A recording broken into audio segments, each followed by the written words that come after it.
moment. Please come and talk to Deke. Hello, Deke. You wanted to talk to me? Indeed. Deke thought you might want to learn how to build a breeding pen so that you can breed beasts. That sounds a very good idea. Rescuing and breeding beasts go hand in hand. Young beasts are particularly vulnerable to poachers. Breeding beasts here in the room will allow us to keep the younger ones safe. I see. And what do I need to do? First, bring a pair of beasts to the room. One male, one female. Deke suggests rescuing thestrals, as they're at great risk from poachers. Noble creatures, but their relationship with death gives them a bad reputation. They're prized by poachers for their tail hairs. I've seen thestrals before, but where would I find a pair of them nearby? Deke has seen some wild thestrals not too far from the Hogwarts grounds. Then you'll need to purchase a spellcraft for the pen from Tomes and Scrolls and gather the materials it requires. Once you've rescued the thestrals and you have the spellcraft, you come and find Deke.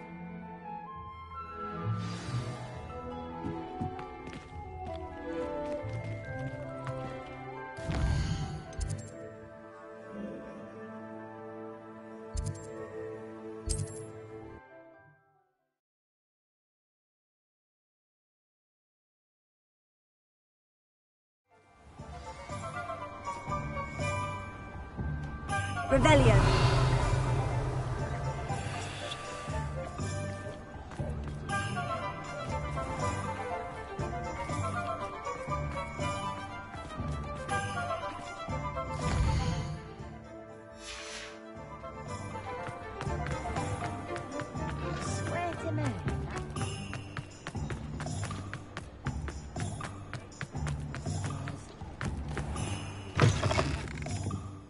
It's always nice to see a familiar face.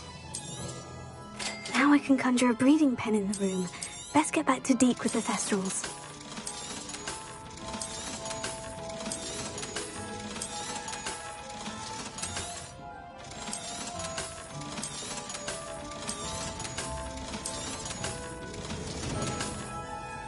Let me know if there's anything else I can do to help.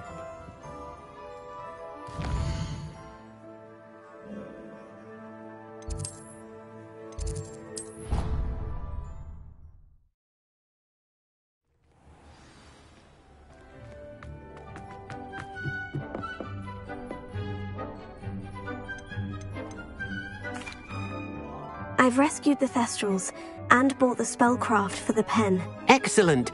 Now, to breed your thestrals, simply release them into the same vivarium in which you conjure the pen. Then use the pen to start the process. Come and see Deke when you're finished. I shall. I wonder where I should conjure their pen.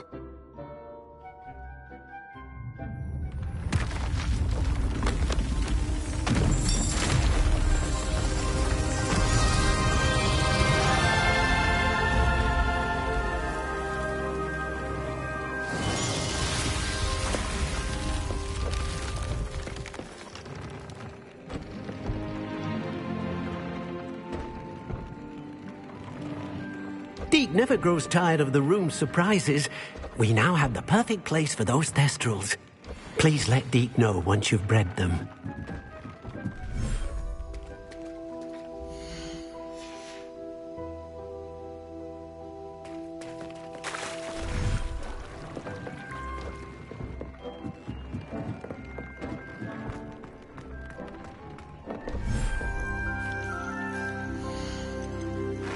Everything's all right now.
I've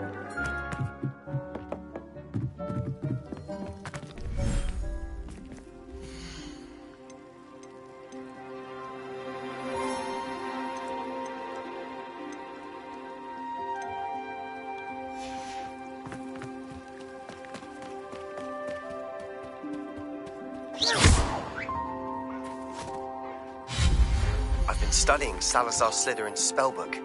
Meet me in the Undercroft. I found something.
Be it upon your heads when our expectations take flight like thestrals.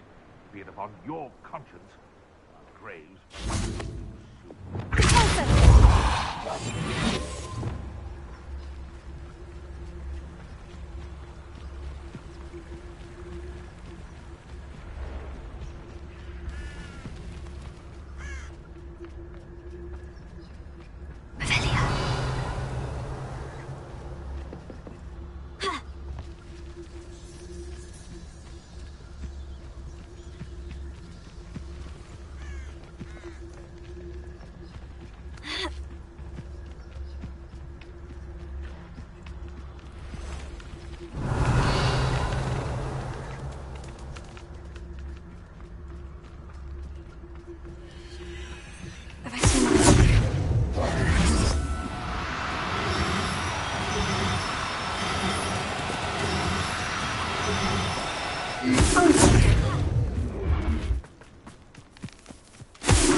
Excellent work today. Class dismissed. I take it you're ready to learn? I completed your assignment, Professor. I'm ready to learn Bombarda now. Good. Now, this spell comes with a caveat. It should only be used when necessary. The exploding charm, as you might suspect, can hurt people. Use caution when casting it. I will, Professor. I will hold you to that promise. Now, you must be precise in your wand movements. We don't want you blowing your hand off. Go ahead. Nice and steady wand movements. Remember, the exploding charm is highly volatile.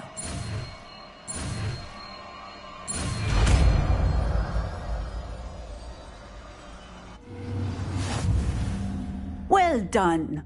Now, let us put it into practice, shall we?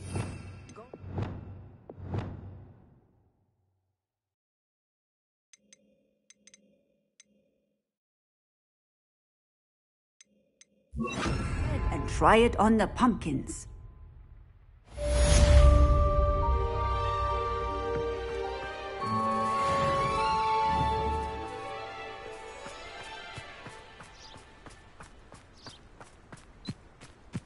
Revelio. Leviosa. Bombarda. Excellent wand work. Cast the spell just like that every time. Assured and in control. Confringo. Bombarda.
Revelio.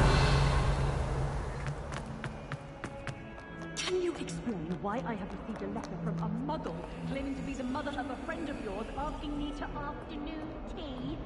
What did I tell you about making friends with you? You will not associate with this friend anymore. And if I hear...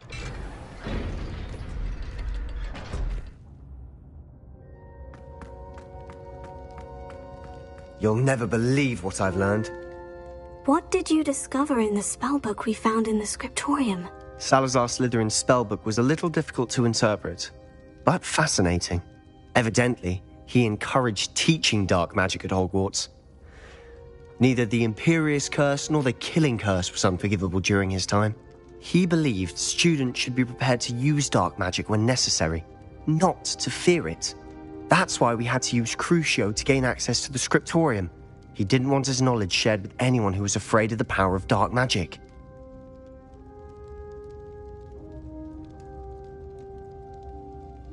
It was hard to do, but casting Crucio was our only option. And I'm glad we did it, because in the spellbook I also found something else. References to a lost relic, which, from what I can tell, grants the holder the power to reverse dark magic curses. And you think this relic might be able to save Anne? Precisely. I plan to search for this relic, but I don't think we should tell anyone. Especially Ominous. He wouldn't understand. We need to tell him. He's the reason we found the book, and he deserves to know what you've learned. You've seen how he frets about the dark arts. I promise I'll tell him when I found the relic. When I know more, I shall send an owl. And don't feel sorry for Ominous. Keeping this to ourselves for now is for his own good. I'll decide what's for my own good. Ominous, we were just about to get some air. Care to join? You're a liar, Sebastian. I heard everything. You swore you'd never engage in anything to do with dark magic again. No, I didn't. Lewis. I said I understood you wanting that. I'd never swear to give up on finding a cure for Anne. You don't know when to stop, do you? I know when not to stop. Leave this alone, Ominous. I'll be on my way.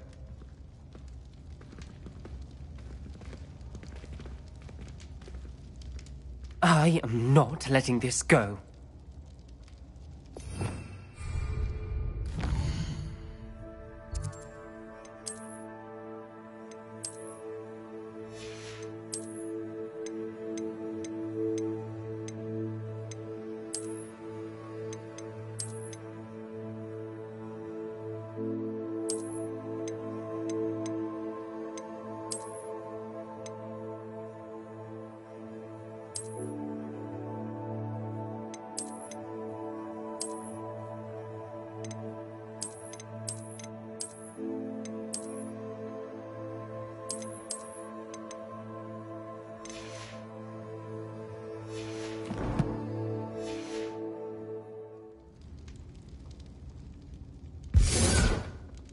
Ominous, Sebastian meant well. I appreciate you telling Sebastian not to keep this from me, but going after that relic is not a good idea.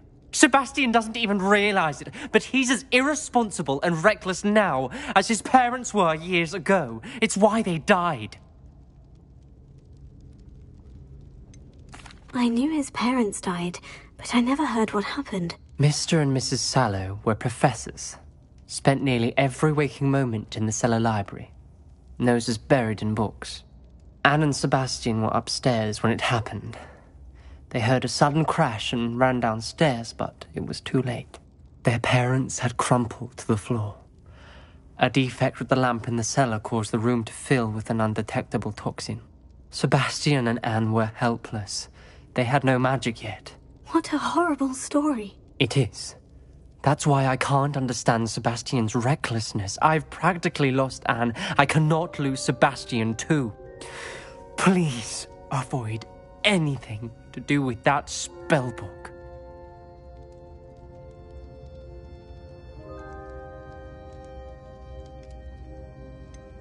Some references Sebastian mentioned in the book do worry me. I'm glad you understand. I hope Sebastian pursues this no further. But if you think he might, please let me know.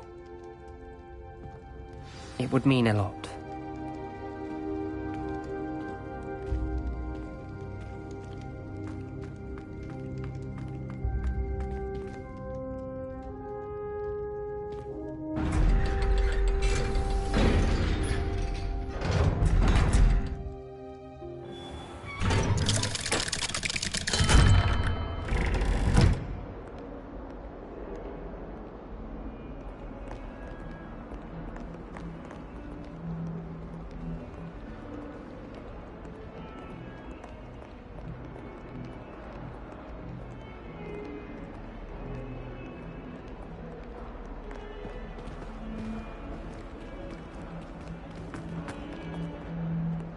Revelio.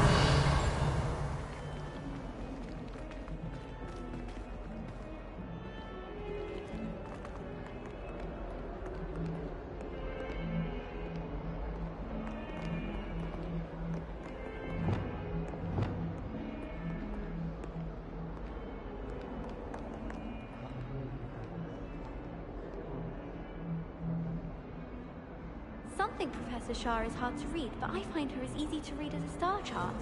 She has no patience for time wasting.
Oh, it's you!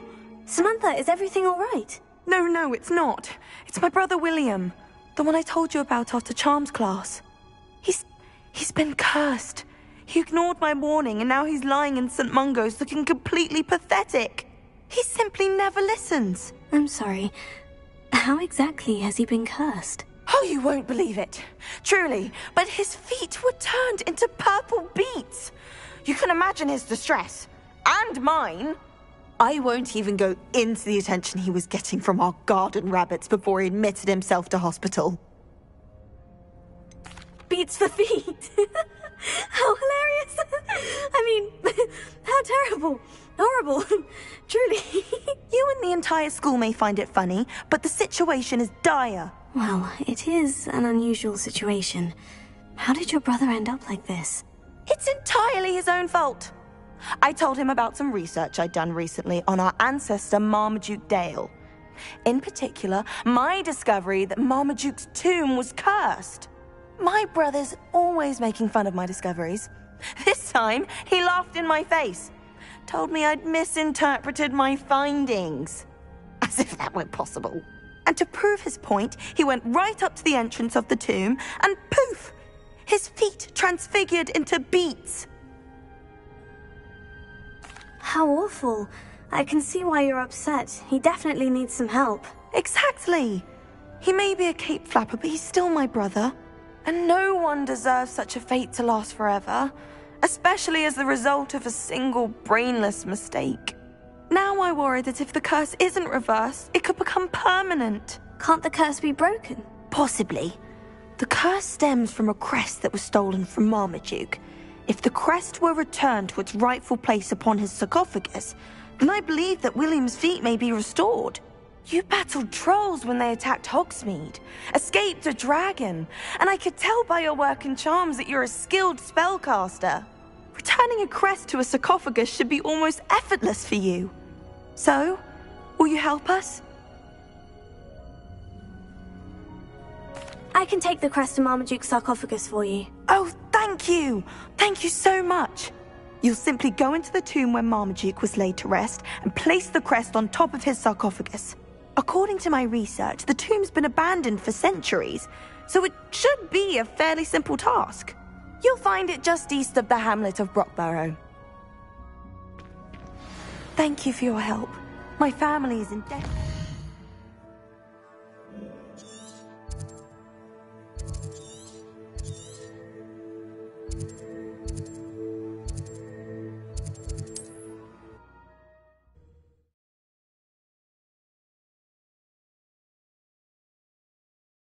I need to find the tomb near Brockborough and place Samantha's family crest on a sarcophagus there.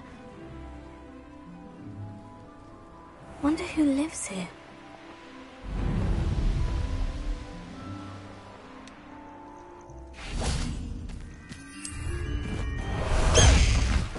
Highwing! Go! Let's go! Come on, Highwing! Faster, Highwing!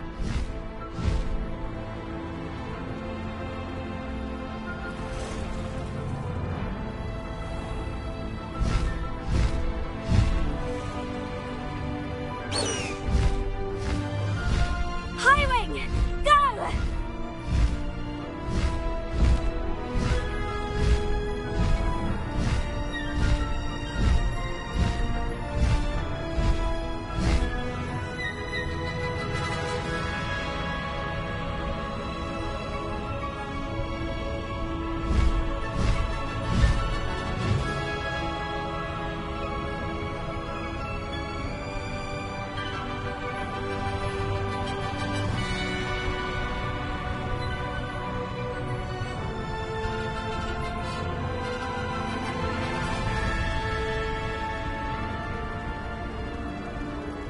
Looks rather dark in there. No need to race now, my friend.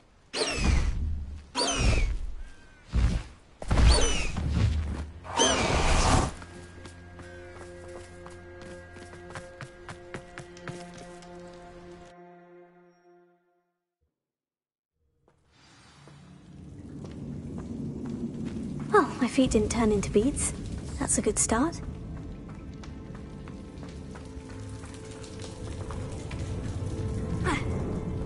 Should have known a herbologist would use devil's snare.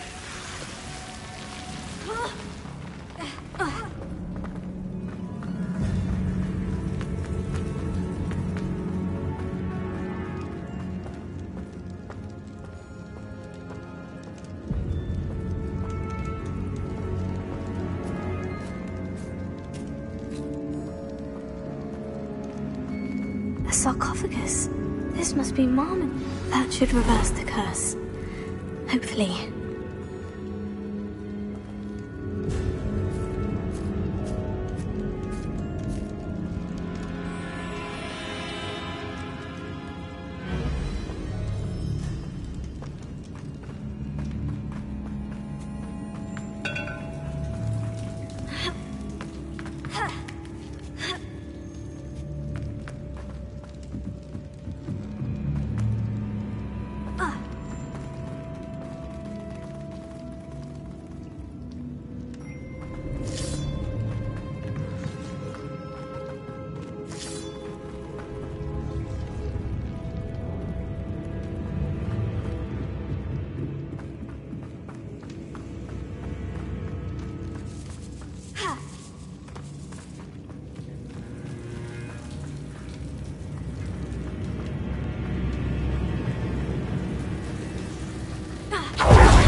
Samantha will be glad to hear that the crest has been returned.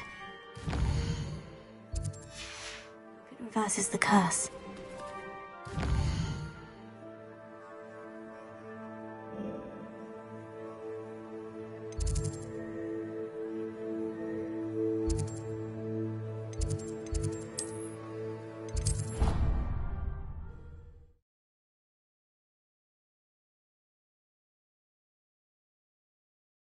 What are you up to now?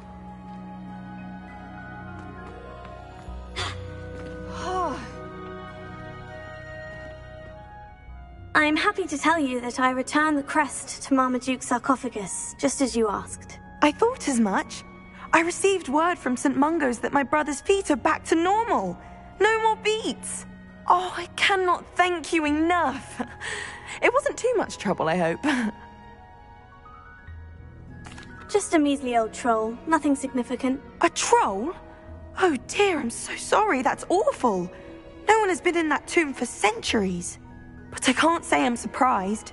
Marmaduke seems to have been full of surprises. Indeed he was. Well, I suppose I should be going. I'm anxious to see my brother, who must be elated to have his feet back. Of course, I certainly would be. William and I are forever in your debt. Thank you again for what you did. I'd like to send owls, but I have no one to write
Bombarda! Revelio!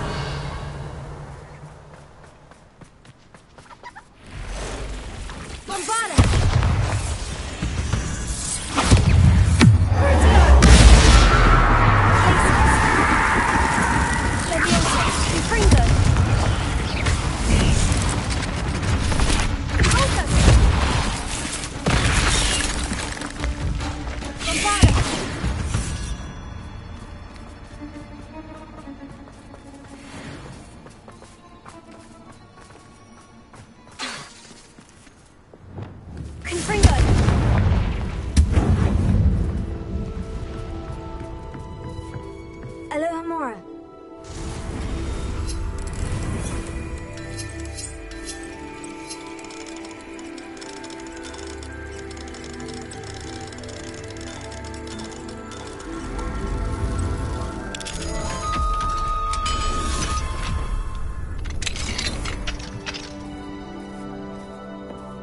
Revelio.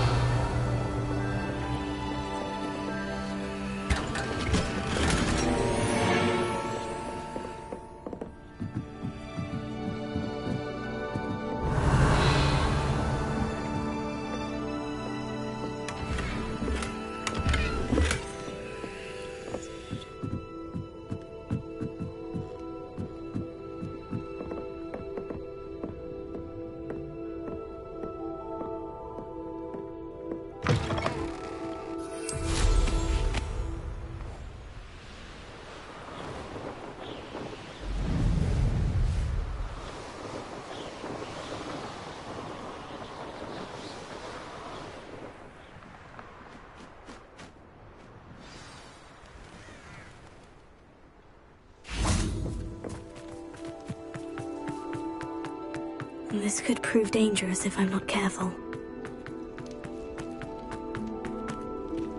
Revelio!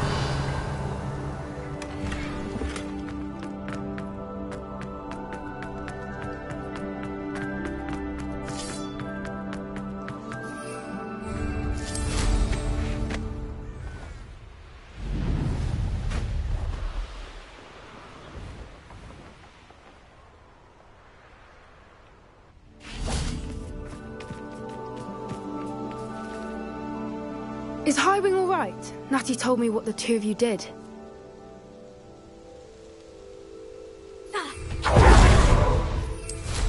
Revelio.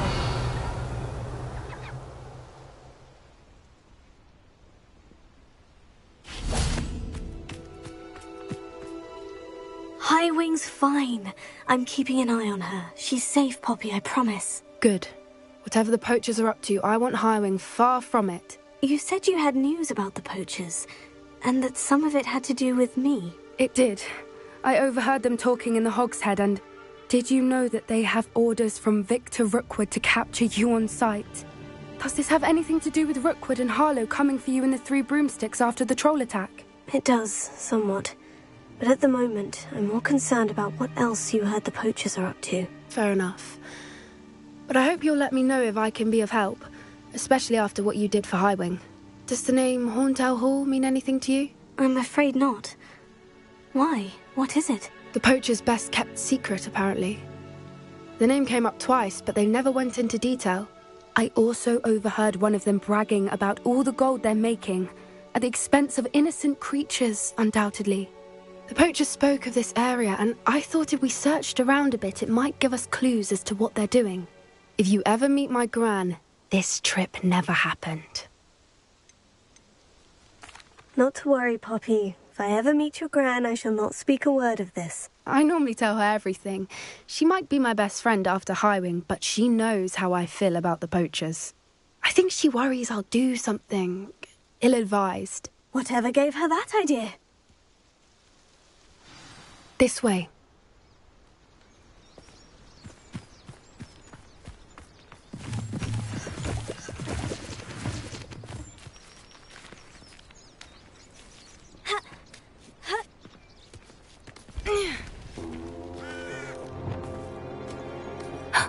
A centaur.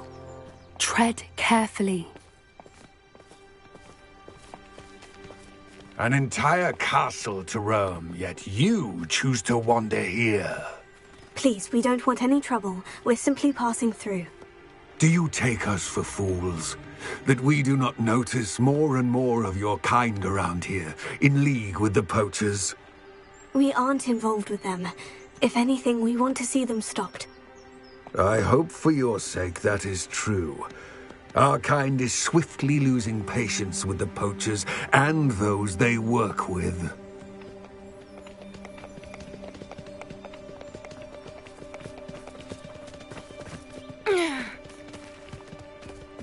He was certainly a charmer.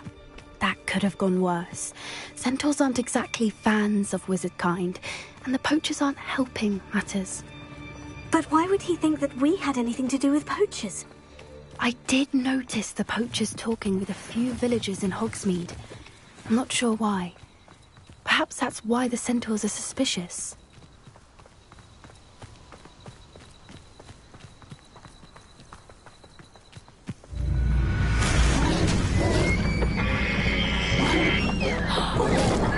That's the third time I've seen a dugbog behave that violently. It seems that a lot of beasts have been more aggressive than usual lately.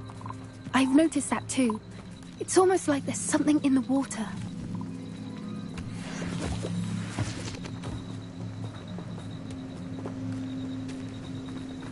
This is odd. What is it?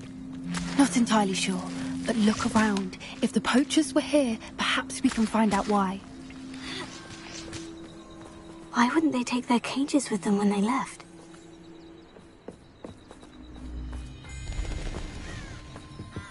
Pelts. Poor beasts.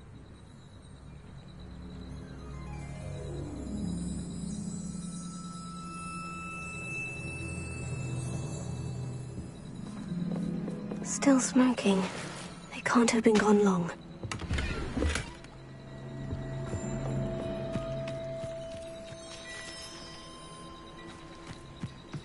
This is goblin metal.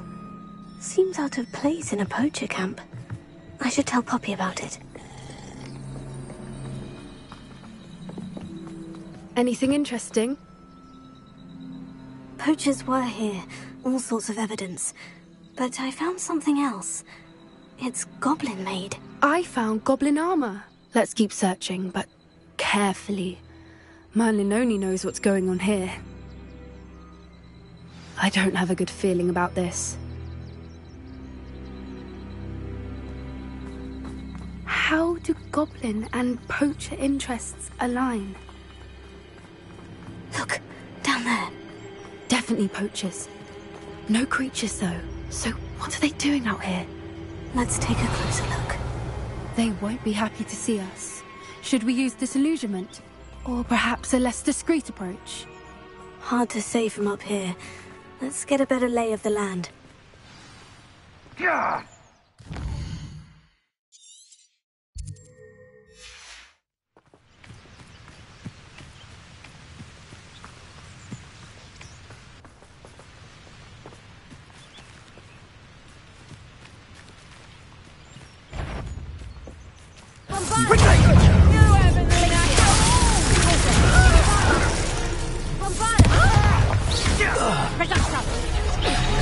Back for more.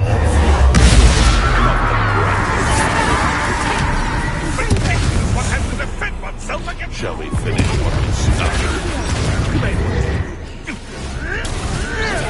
I'd say a little pruning is in order. 'Twasn't nothing.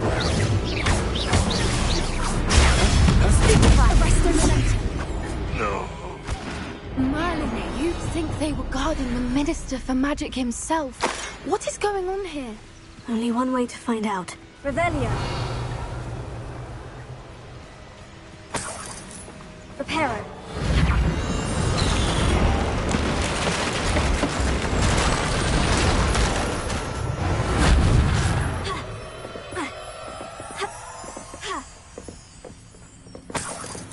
Revelio.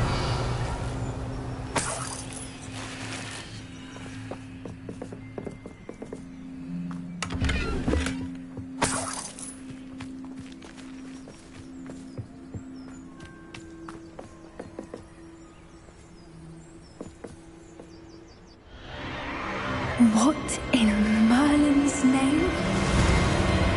Are those dragons?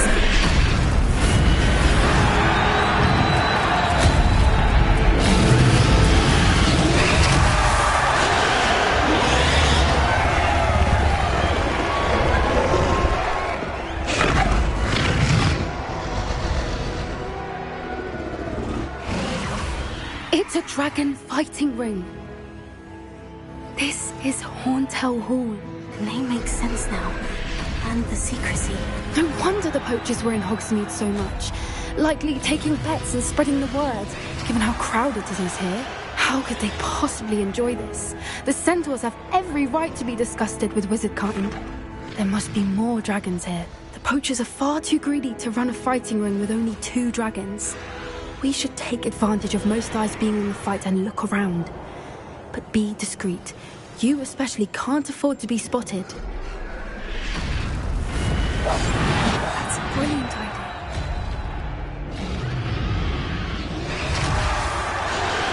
Don't know what Victor was thinking, striking a bargain. Tell us.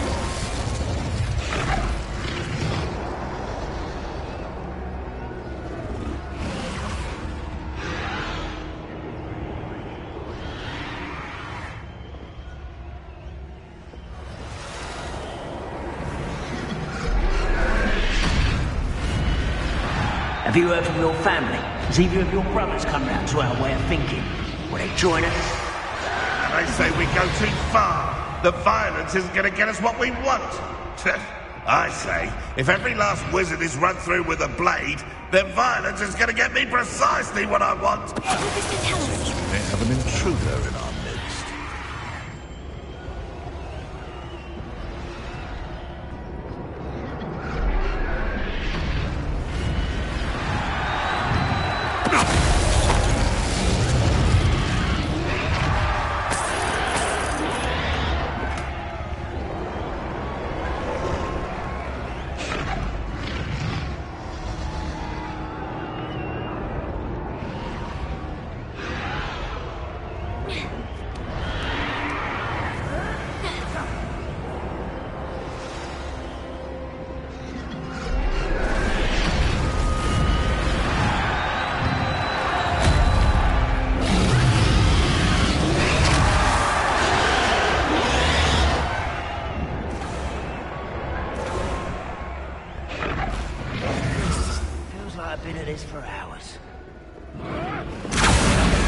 Did you hear those goblins? Ramrock and the poachers must be working together.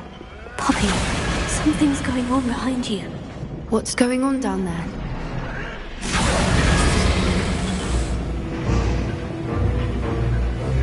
They must have only just captured her. She's putting up quite the fight. Not a fair one, though. Not with her chained up like that. Let's even her, shall we?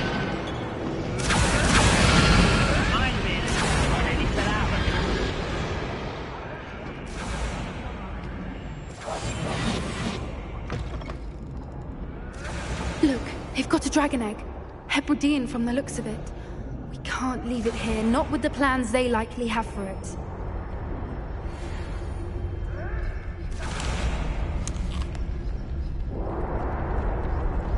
Hello, Amora.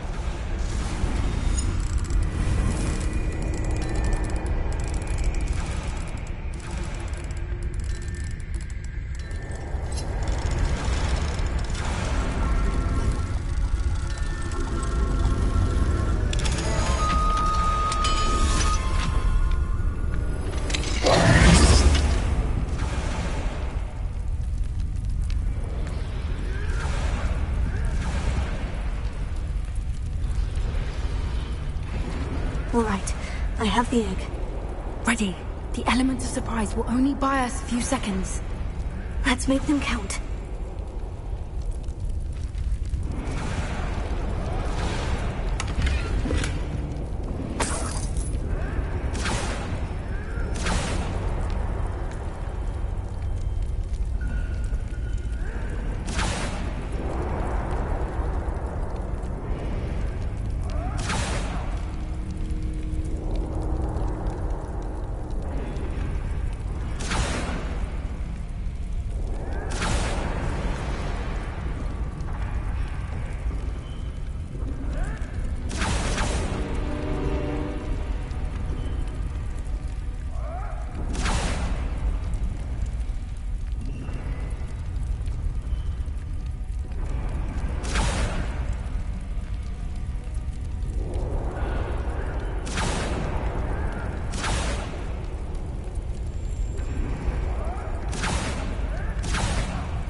we're looking for answers for our friend.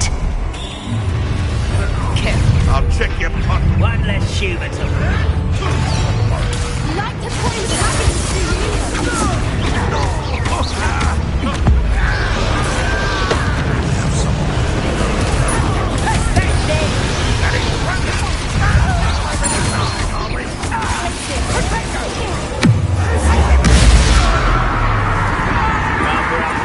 coming back this way.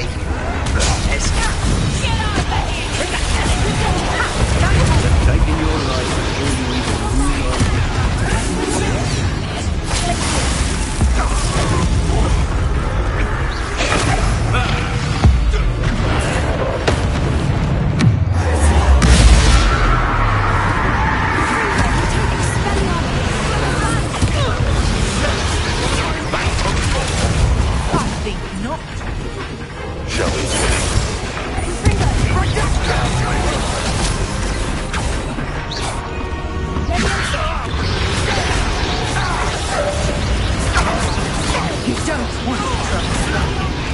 Let's play predator and prey, shall we?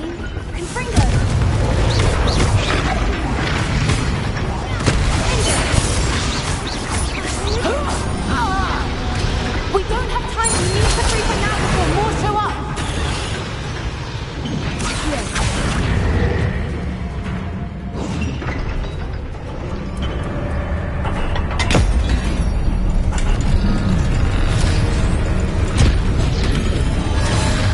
This may have been a bad idea. I suppose we'll find out.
This way.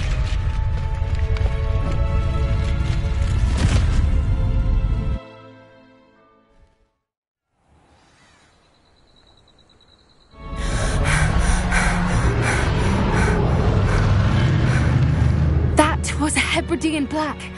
I'm guessing the egg we have belongs to that dragon. I don't think she knew they had her egg. She wouldn't have left without it. What now? She didn't exactly leave us a calling card. I don't know. Nothing about this day was expected. Not the goblins, and definitely not the fighting ring. The last thing I planned on was a dragon egg. And the poachers saw us, which cannot be good. Should we expect trouble from the poachers, given the trouble we just caused? It would be foolish not to expect it. They're not a forgiving lot. I'm sorry to say that you likely have a larger target on your back now because of what we just did. Since the dragon we freed flew off, does that mean we get to keep the egg? I'd much rather we have it than the poachers, at least for now. But I don't think we should keep it indefinitely. It'll be hard hiding something like this from Professor Weasley for long. We aren't helping ourselves standing here. Let's get to safety. We can sort this out later. You're right. If there's anything the poachers are good at, it's tracking their prey. And right now, we're it. Be careful, won't you? I shall see you back at the castle.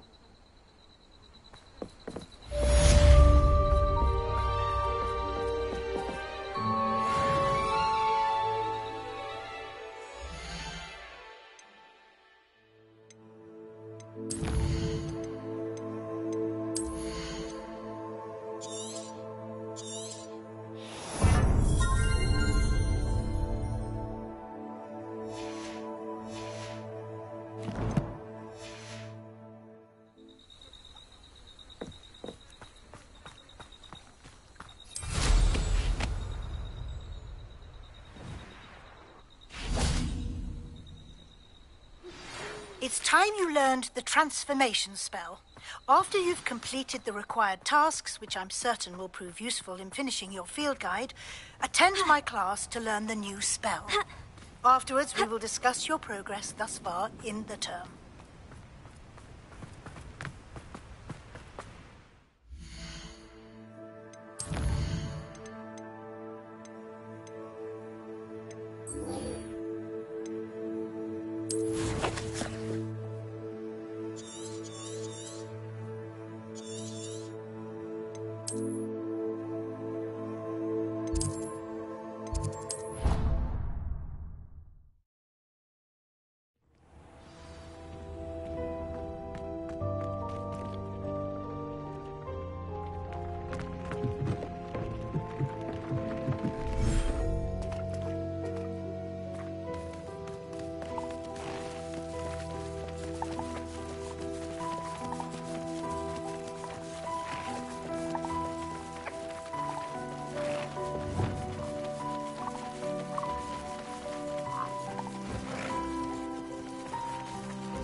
I should let Deke know about the newborn Thestral.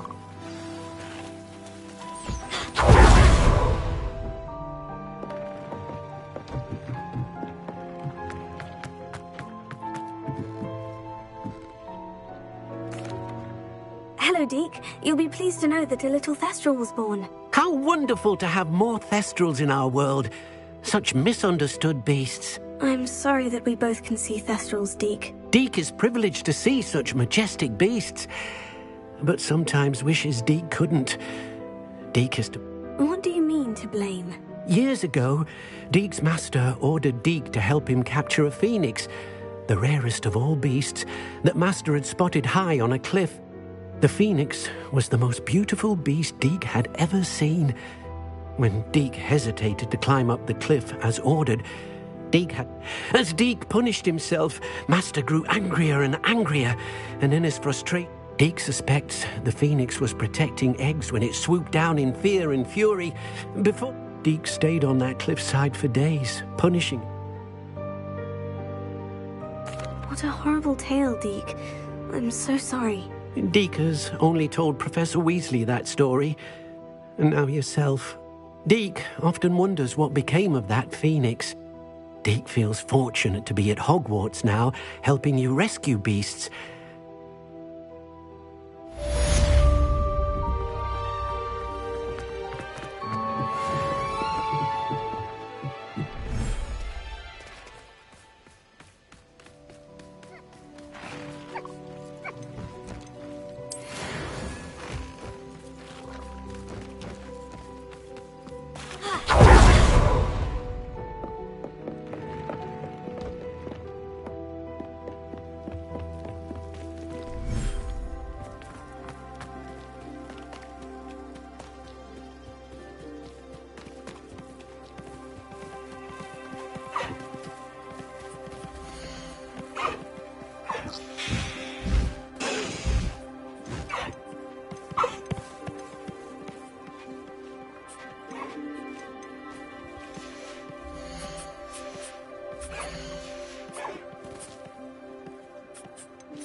Professor Howin will never believe this.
Handy resource indeed, your field guide.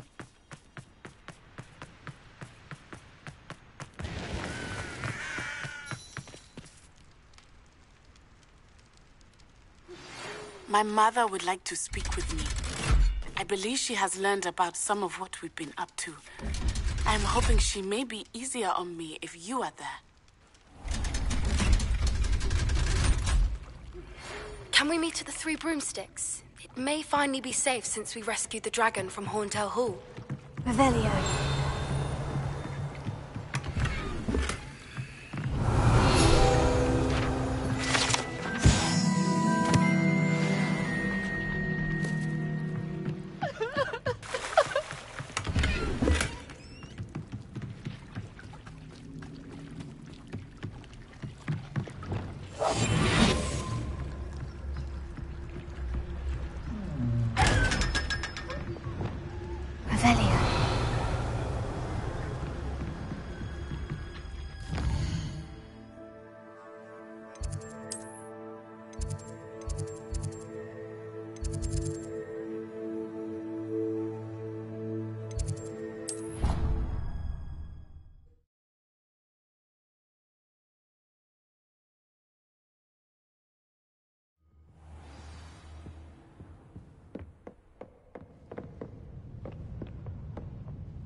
That book Professor Weasley asked me to find should be around here somewhere.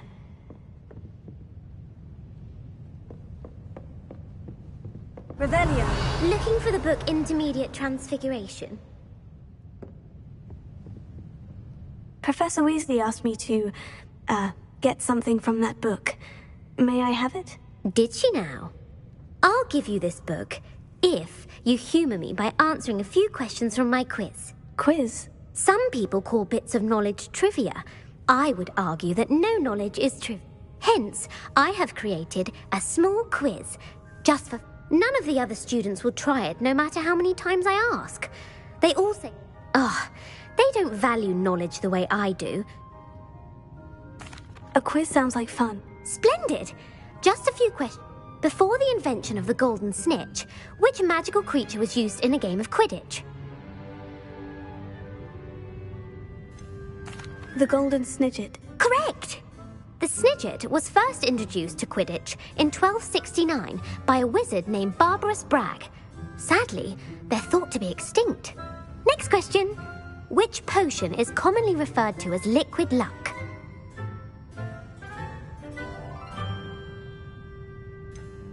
The Elihotzi draft. I'm afraid the answer was Felix Felicis.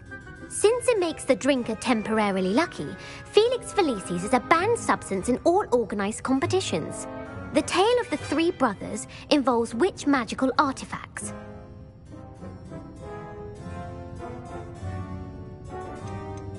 The Deathly Hallows. Correct. According to Beadle the Bard, the Deathly Hallows consists of the Elder Wand, the Resurrection Stone, and the Cloak of Invisibility. Which ball in Quidditch is the largest? The Quaffle. That's right. When a chaser throws the quaffle through one of 3 hoops in a Quidditch match, their team is awarded 10 points. True or false? Polyjuice Potion allows the drinker to change species. True. Actually, the answer was false. While Polyjuice Potion can be used to change things such as age or race, it cannot be used to change species. Well, I suppose this has gone on long enough. I'll put the book back on the pedestal now. If you're inclined to test your knowledge again, I have plenty more questions I could ask you. And I won't be giving you any more easy questions either. The next ones will be more difficult. I don't have time for a quiz at the moment. Let me know if you change your mind. I put the book back on the pedestal for you. Revelio ought to make quick work of this. Professor Weasley's tasks are complete. I should attend Transfiguration.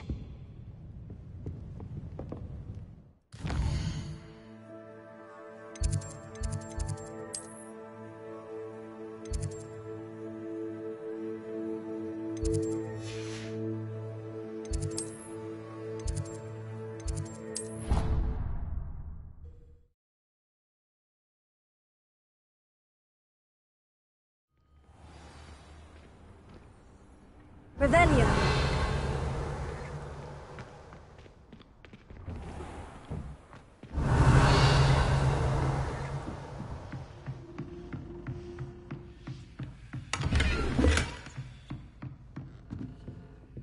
Alohomora.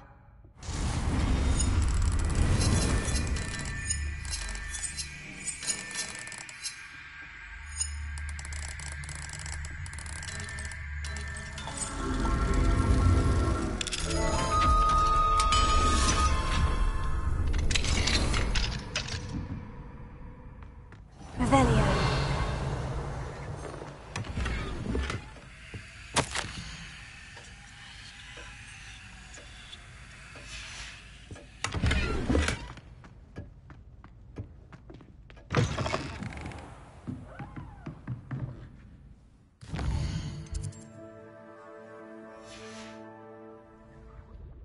It warms my heart to see your interest in herbology, dare I say, blossom.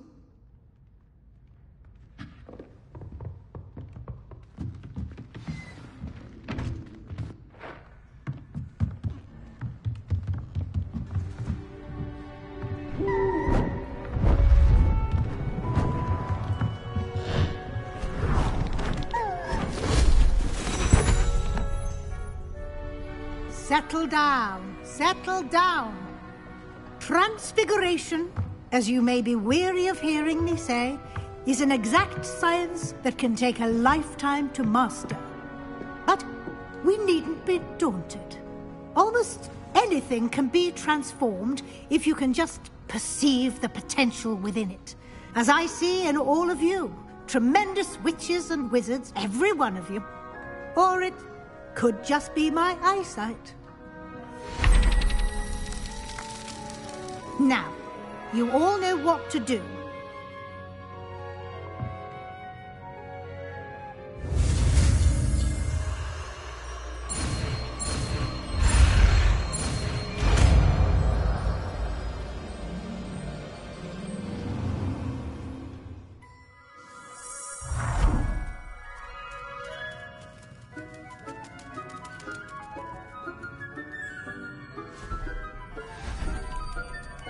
Beautifully done.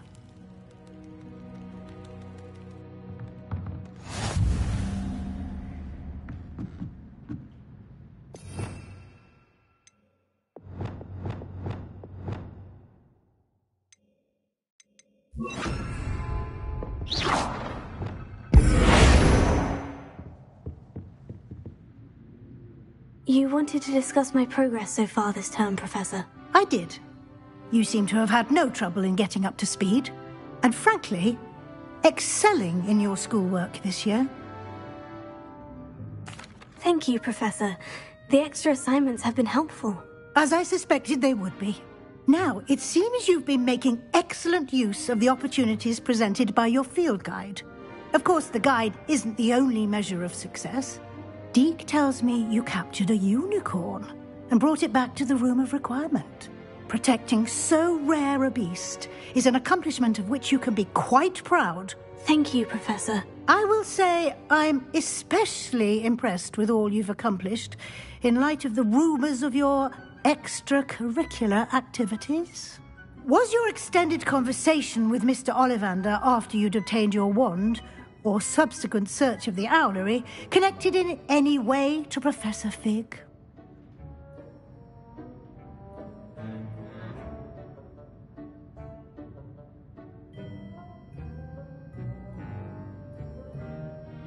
Not at all. I enjoy talking to Mr. Ollivander.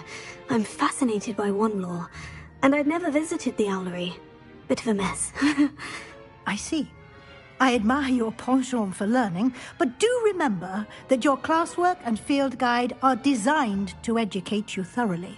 It'll be the end of the year in no time, and you'll want to be well prepared for your OWLs. I'll provide a final assessment at that time to ensure that you're ready for your exams. Until then, well done. You are dismissed.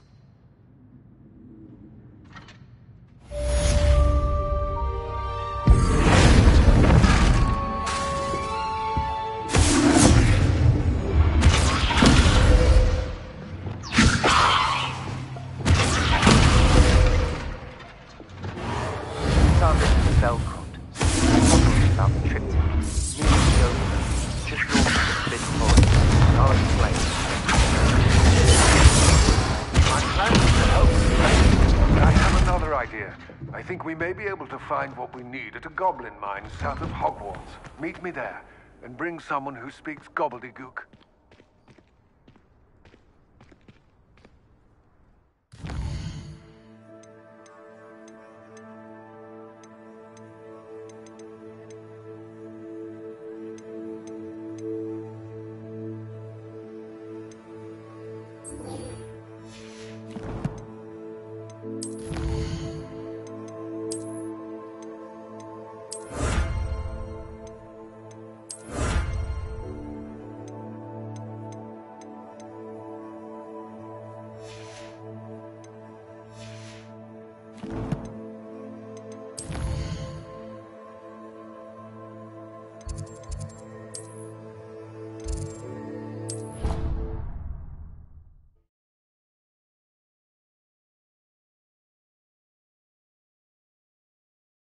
You can't imagine how inconvenient travel was before I invented blue powder.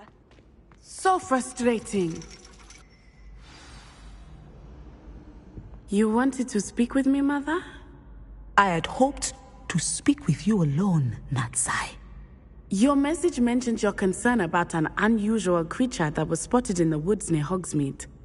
That could have been anything. You know what it was, Natsai. I am allowed to leave the castle. I am always careful, Mother. Careful? Officer Singer disagrees. She sent me an owl telling me that you have been trying to collect evidence of some kind against dark wizards. She berated me for not keeping a closer eye on you, and she is right.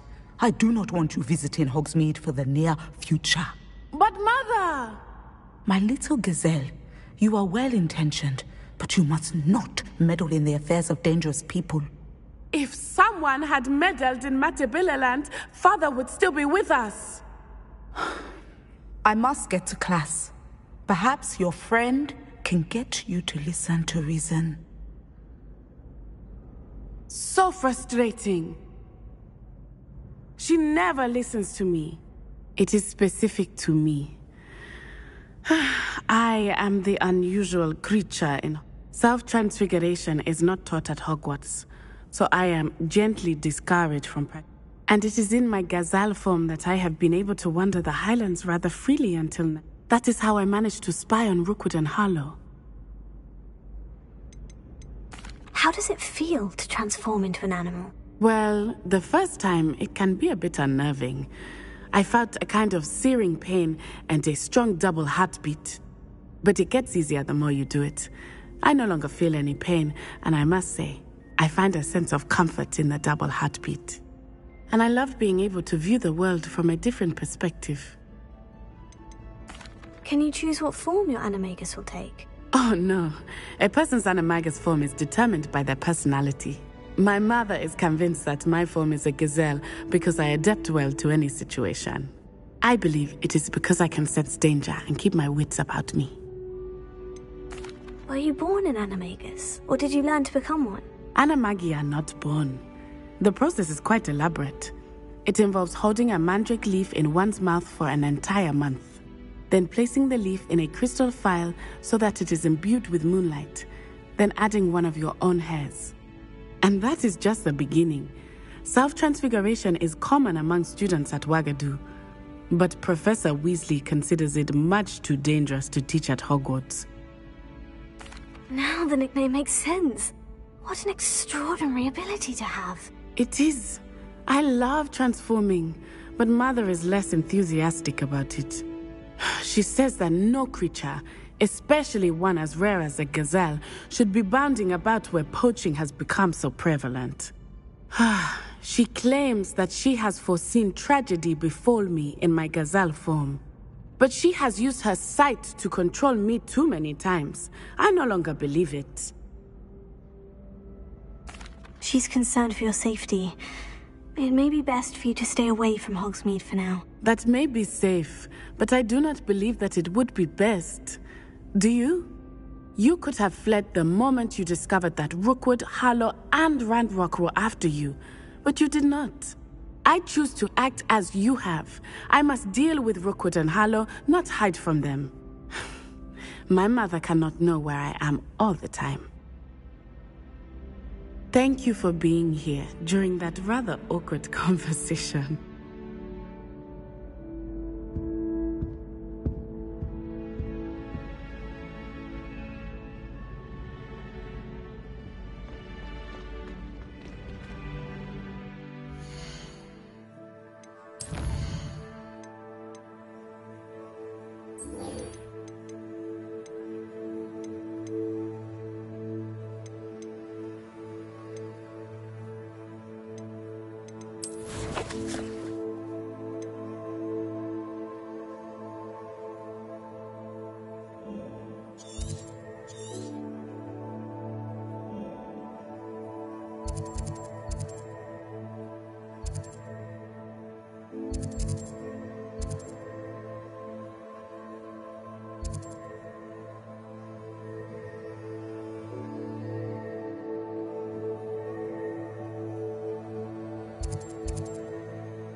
Pardon me?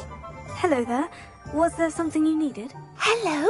I was wondering if you would be interested in having your own shop and a house elf to help you with it. Penny's the name. Penny's mistress is selling this shop. And Penny is most eager to start working with the new owner. It might surprise you to know that Penny can sell practically anything. Oh, it would be wonderful to have a place to sell things and someone to help me. You'll be able to give Penny almost anything that you want to sell. It will be no work at all for you once the shop is up and running. If you want the shop, and Penny hopes that you do, you should talk to Penny's mistress as soon as you can. Her name is Cassandra Mason. Why is your mistress selling the shop? And you? Penny cannot be certain, as Mistress Mason so rarely confides in her. However, she repeatedly mentions how tired she has become of trying to let the shop. She has had rotten bad luck with the last few tenants.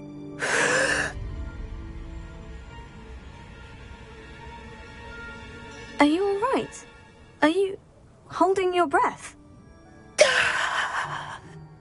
Penny's fine. Sometimes Penny simply needs to remind herself to stop talking. How is it you're so good at selling? Seems unusual for a house elf. Oh, before he died, Penny's previous owner. Penny supposes it is a bit unusual. Master Mason was the one. Why are the premises in such Oh, the previous tenants were not...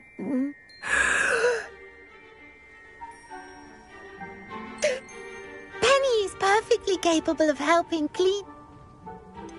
What kind of things would I be able to sell in the shop? All kinds. Anything from essence of Disney to... If a buyer exists for something, then Penny can sell. All right, I shall go and find Oh, this is splendid news.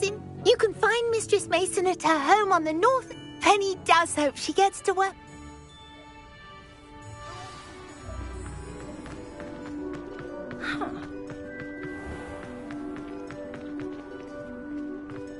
Over here. Revelio.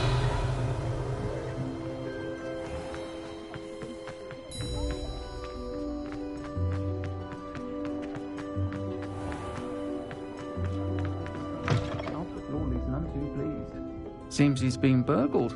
Oh, I do hope Mary and her neighbours aren't harmed. Folks still talk about you taking... Excuse me, sir. Just barely. But I don't... I am indeed a student, but I could very... I'm not so sure. Name's a lovely little hamlet. Just actually... Spiders don't bother. Lucky you. I'm concerned about my customers. It's my friend Mary I worry about. Understandable. I would, but I have a crippling fear of the eight-legged beasts. I don't know what to do. I'll try my very best, Mr. Duck. Please do. If you can... They'll find Arranshire south...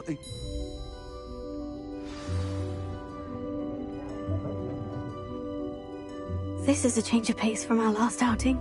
Don't remind me. The thought of that tent still makes my blood boil. I've been thinking about those poor dragons in the fighting ring. The collars they were wearing, they appeared to be goblin silver. I think a collar is precisely what we found at that poacher camp. I've never known poachers to use anything like that before. The dragon that attacked my carriage was wearing a collar, and Professor Fig was genuinely baffled by its behavior. That attack always did strike me as a little strange, seemingly coming out of nowhere. Surely you aren't suggesting that the collars somehow control the poor creatures? Exactly.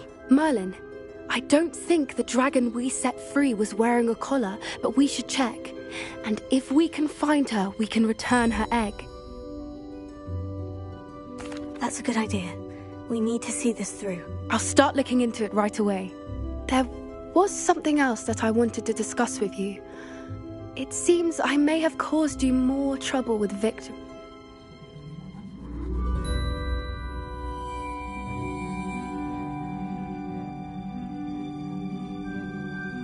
Rookwood is working with Ranrock. Fig had a port key that led us there after the dragon attack. Goodness.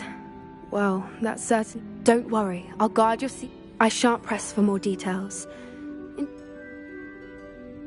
I'll let you know when I have news of her location.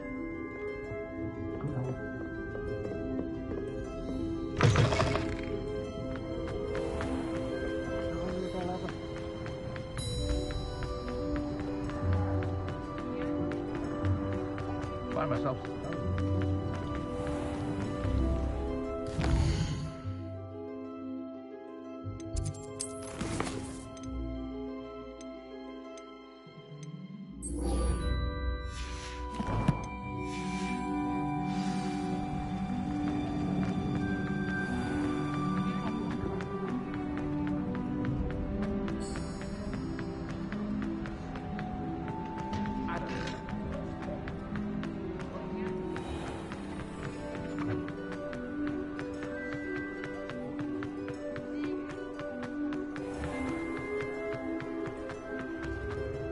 Revelio.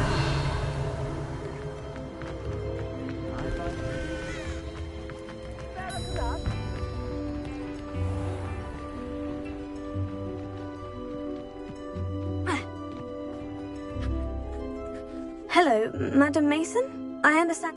Why, yes. Yes, I am. I've always... How marvellous. I think you will find my terms quite generous.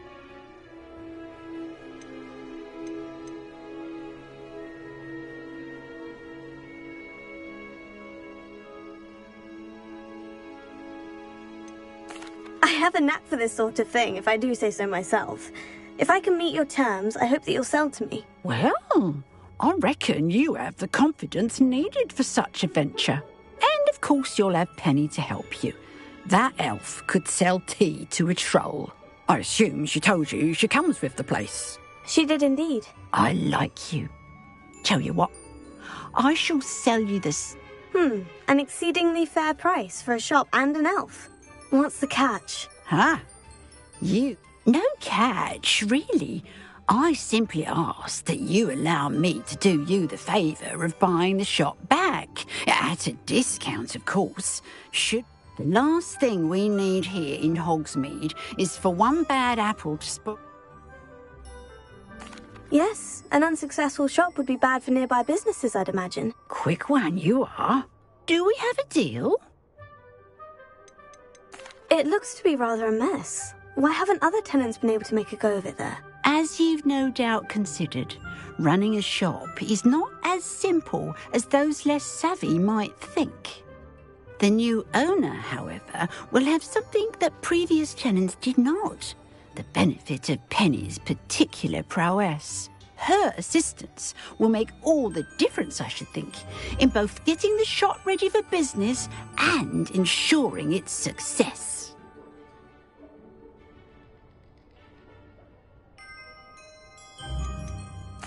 The shop seems to be in an ideal location. Why has no one purchased it yet? It is indeed. But I've just decided to sell. I've grown weary of being a landlady. My late husband was the one with the... You'd be wise to take advantage of this opportunity. It does sound intriguing, but I need to Very well. But I won't be able to keep the shop available. If you do want the shop, I'd advise you to return to me as soon as possible.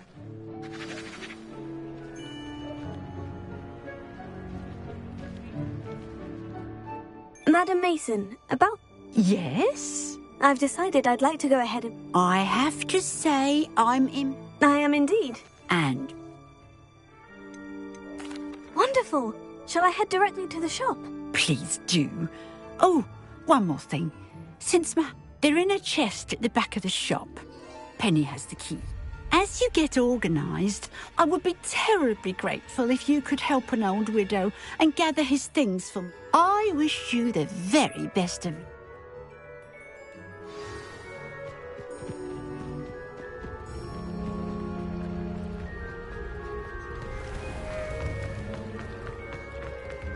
I wonder what Mary is.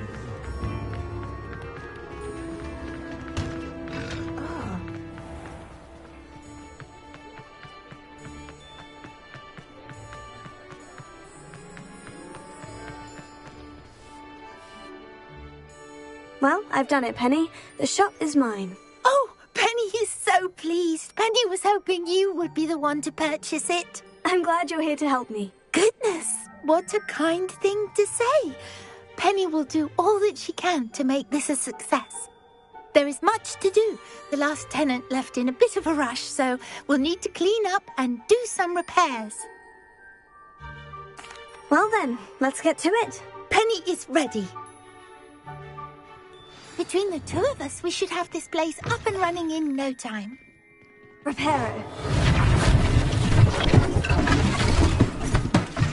Oh, Penny can already see the potential.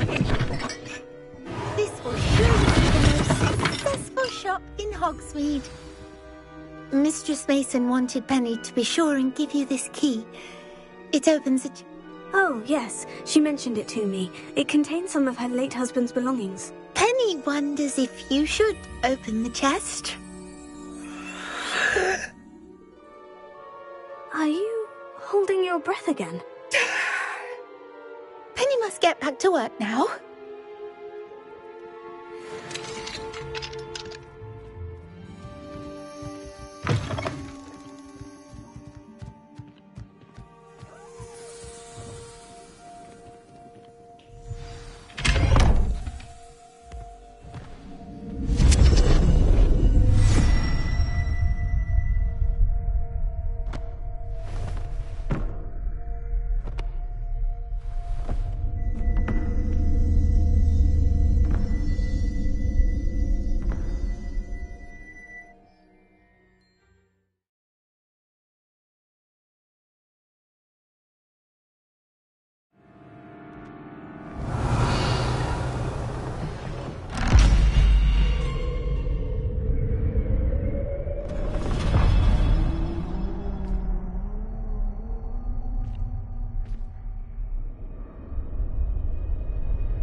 Lumos. Revelio. Lumos.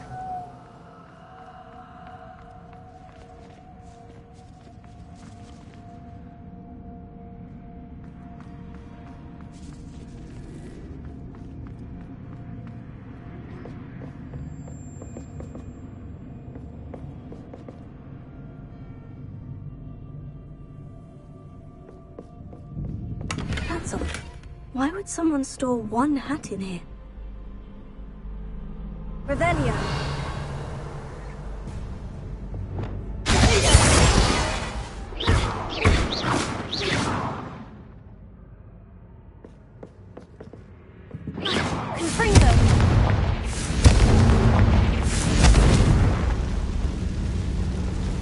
Well, that's not very hospitable. Oh, goody! Someone to play with. You seem to have your wits about you. What fun this will be. Bombarda! At least. Revelio.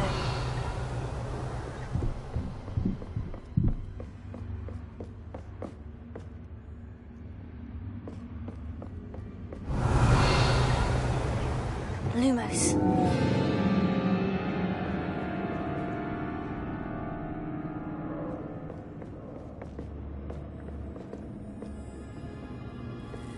That's new. Onwards, I suppose.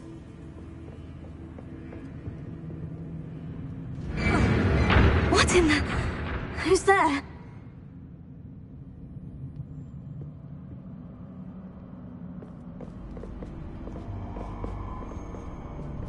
Lumos.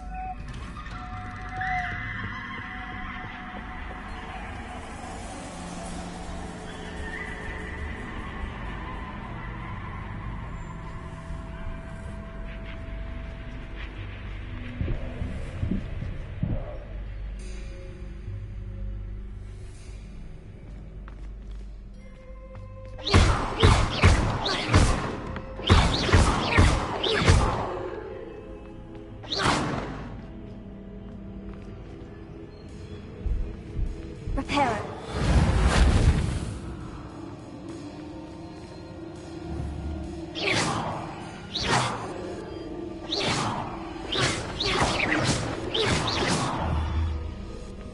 Revelio.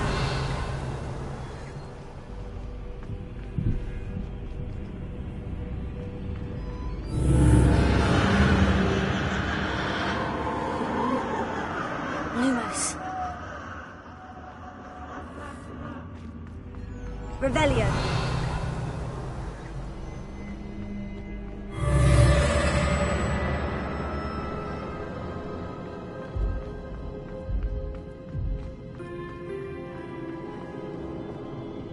Lumos.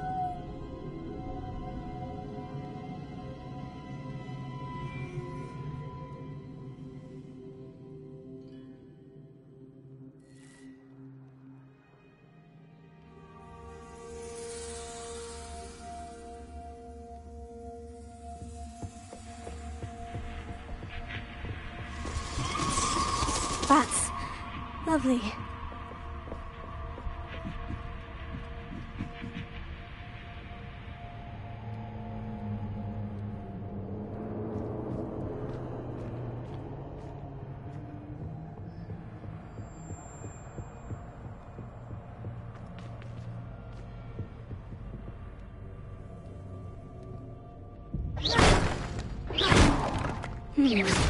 Seems as if I should hang something there.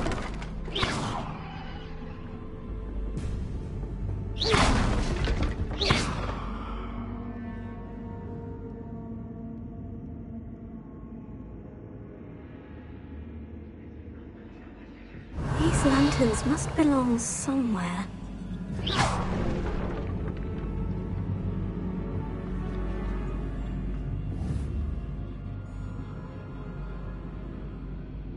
Revelio. Lumos. Perhaps the lanterns are meant to be hung on the hands.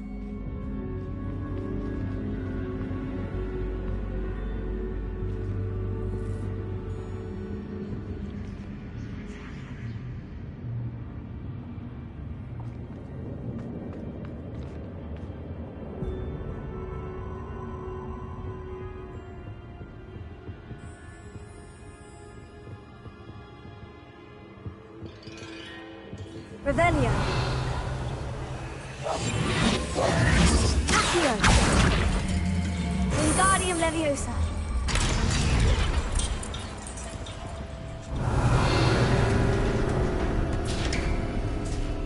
How enlightening! You might survive a bit longer than the others.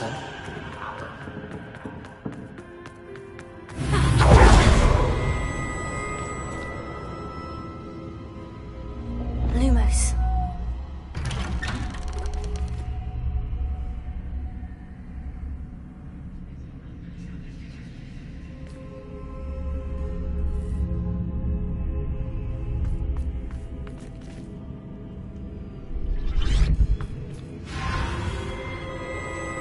Oh, you've come so far, so quickly. Well done. You might be just the playmate I've been looking for. I do hope you enjoy my playground. I encourage you to tell everyone about it. If you make it out, that is. Please try. If you get to the end, perhaps we can come to some sort of arrangement. I do want your shop to succeed, after all. What's the saying? Two sides to every story. Unfortunately for you, both sides here are to my story. And you'll have to complete both to get to the end.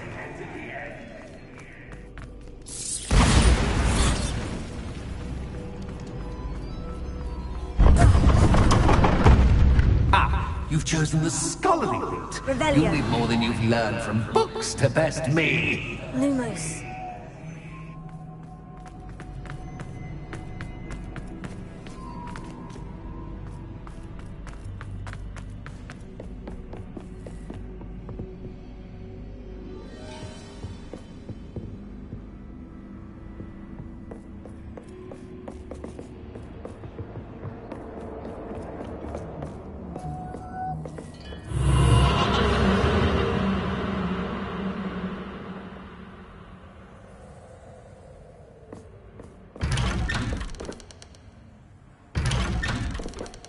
Lumos.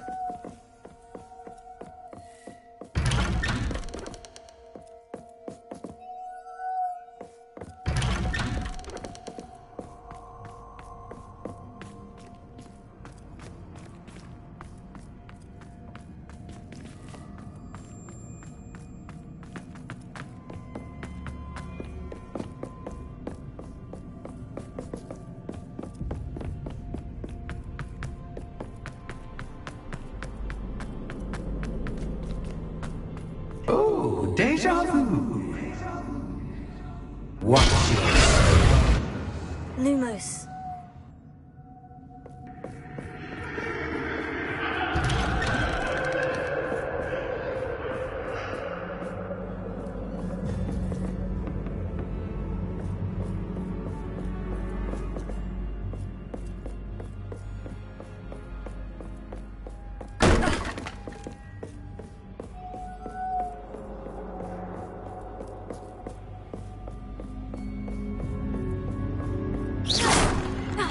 Lumos.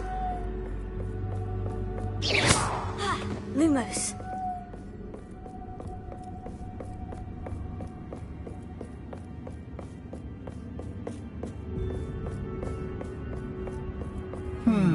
Running in circles, are we? Perhaps you should retrace your steps.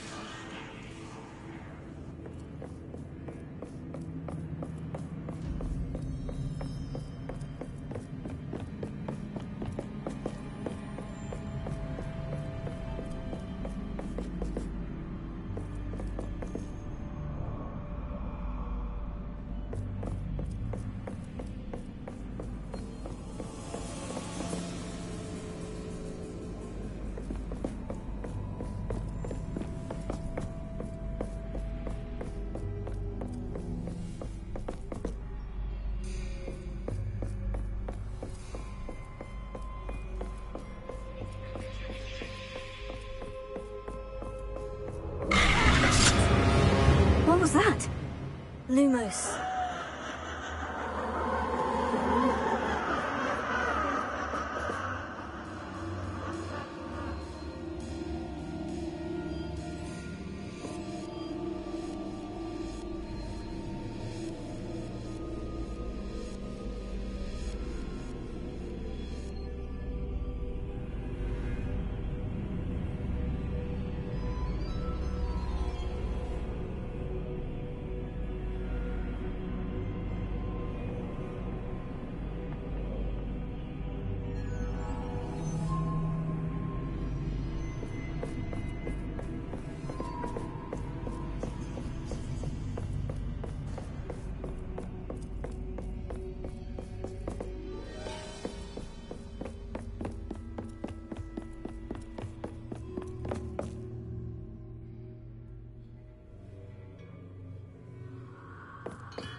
Lumos.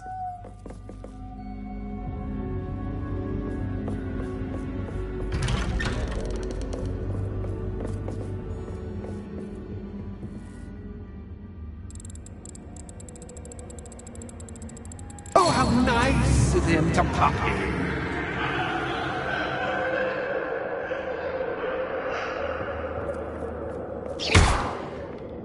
Lumos.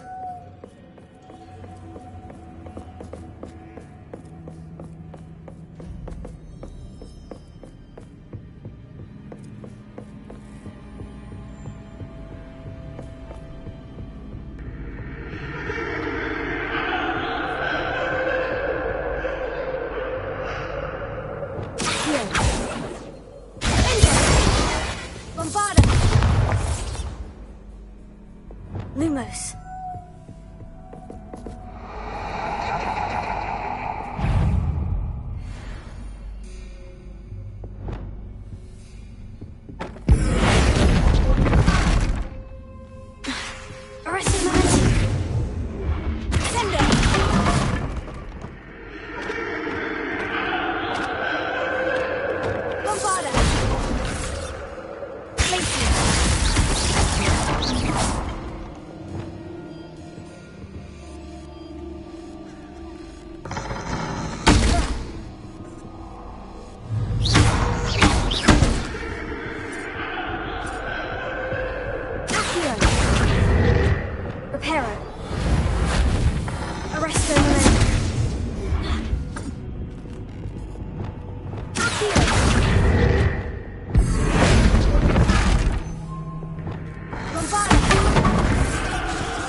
Home, sweet home.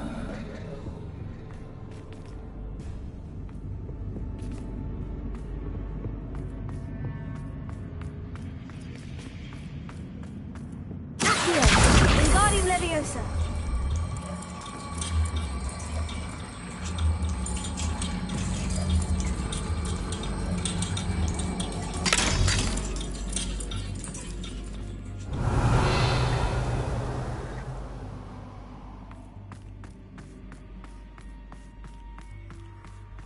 Revelio.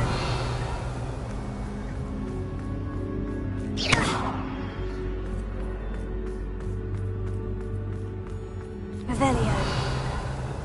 Lumos.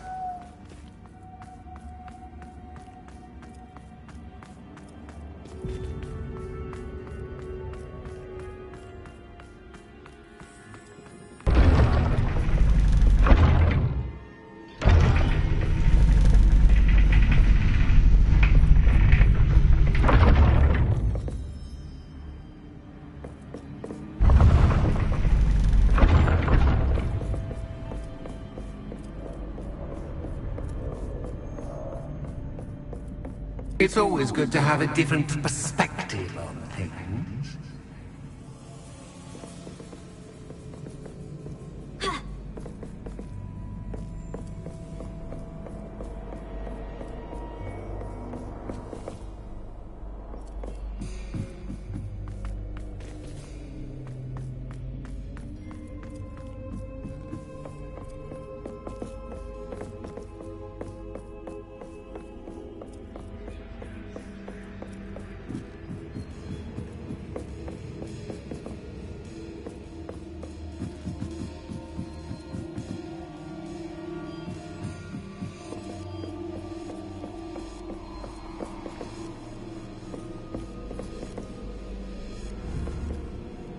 Revelio.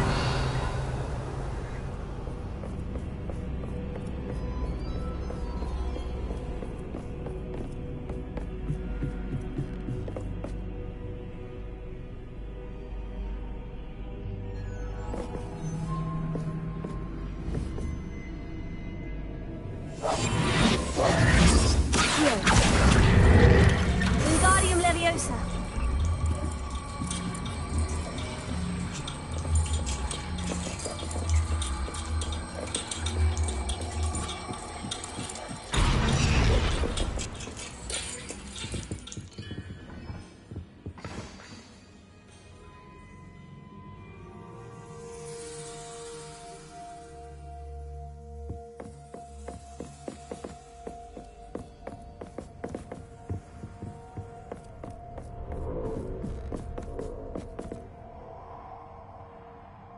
Revelio.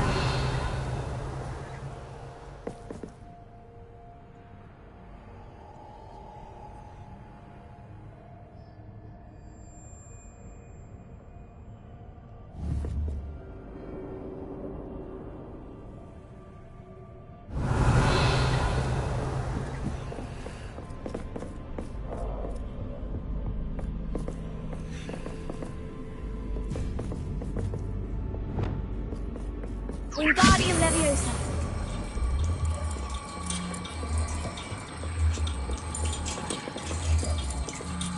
So much fun to be had. My head is spinning.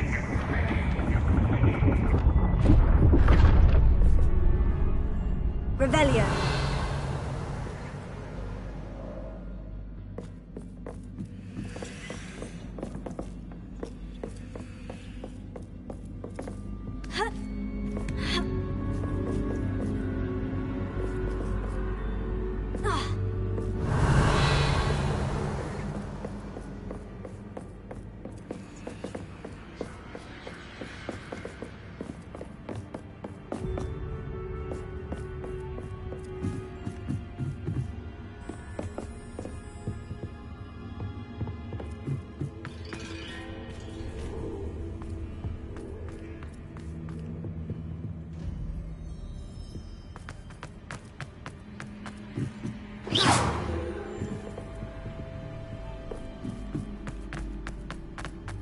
Revelio.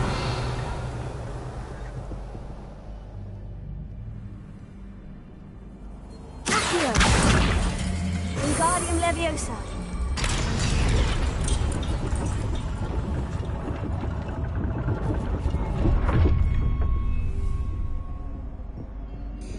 Revelio.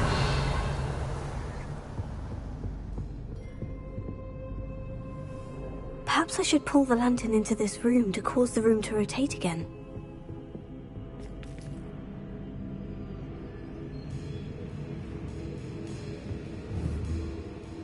Accio. Wingardium Leviosa.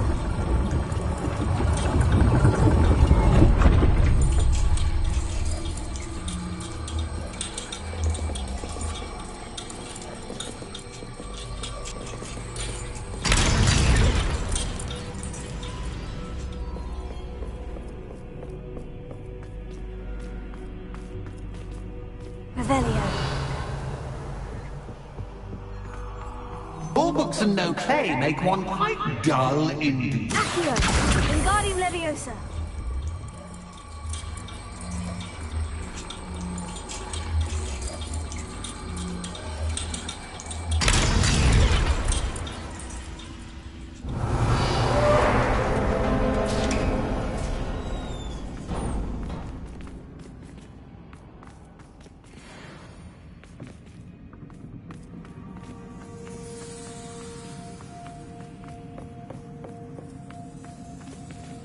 Revelio.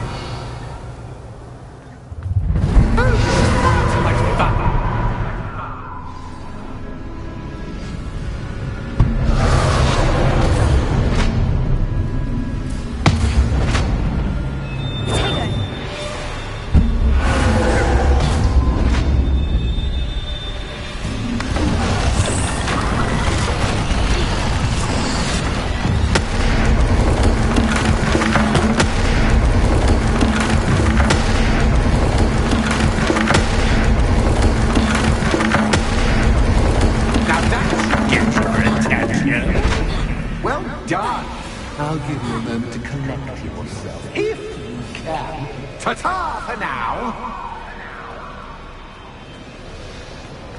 Revelio.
I simply adore this blooming place. Don't you? You know, foliage, like most living things, won't survive for long in the darkness.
Oh, I'm afraid of the dark. Does it worry you that I can see you, but you can't see me? It should. Here. Wingardium Leviosa.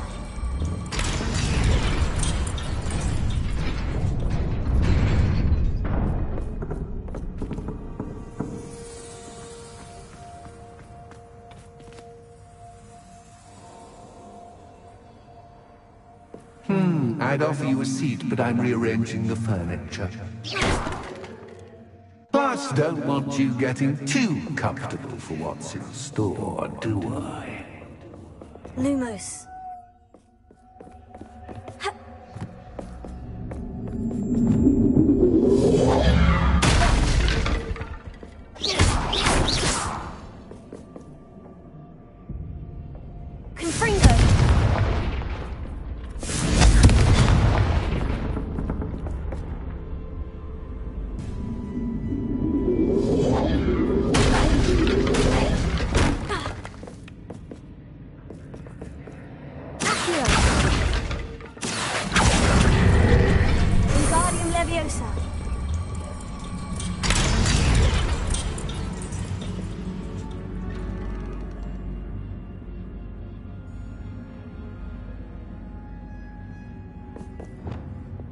Reparo.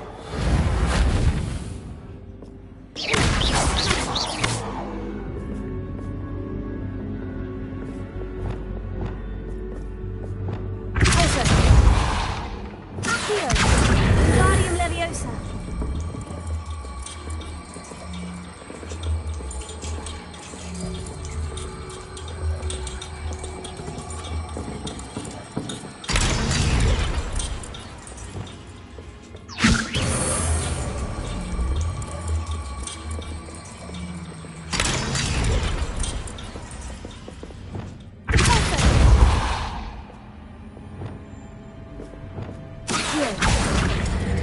Wingardium Leviosa.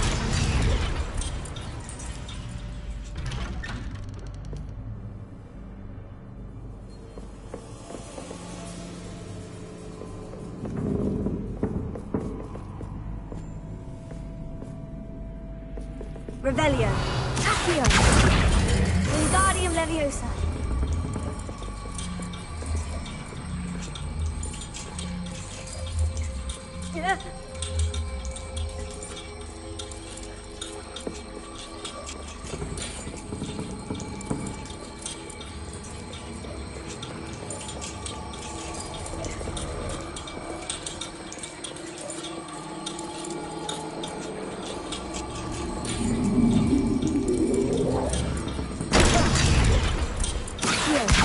Wingardium Leviosa.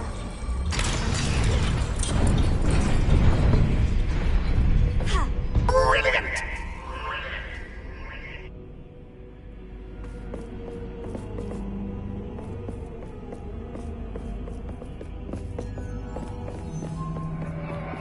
Ah, a worthy playmate. Well done, me. Accio.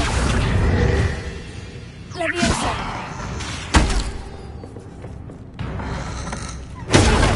Stupefy. Accio. Leviosa. Stupefy. Stupefy.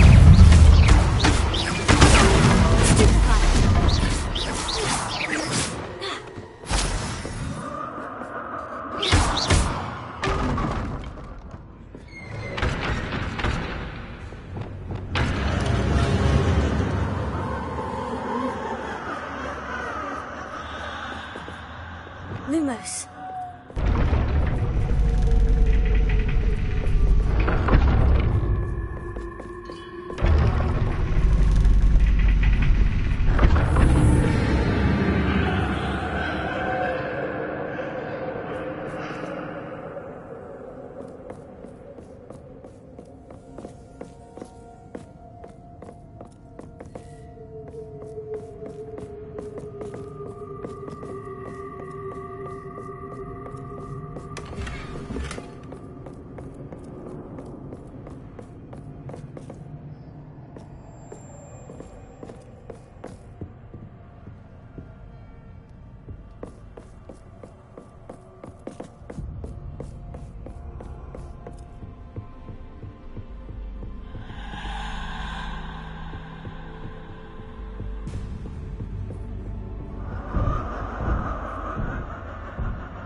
Wingardium Leviosa.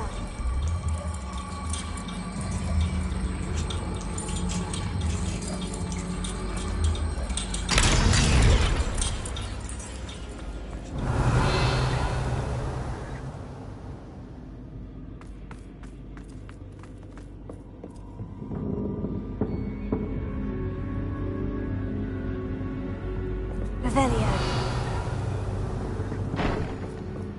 Accio.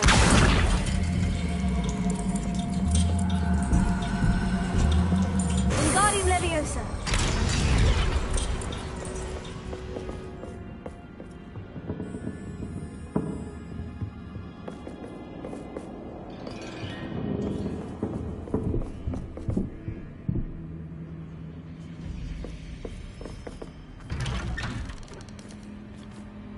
Revelio.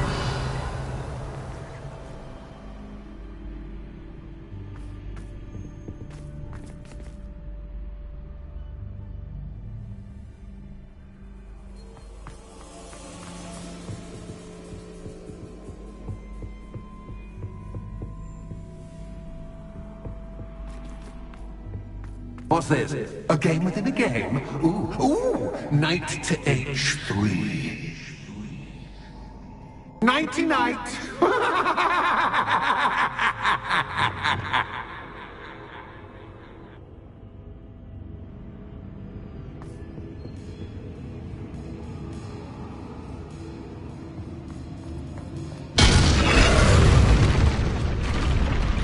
That was the wrong square.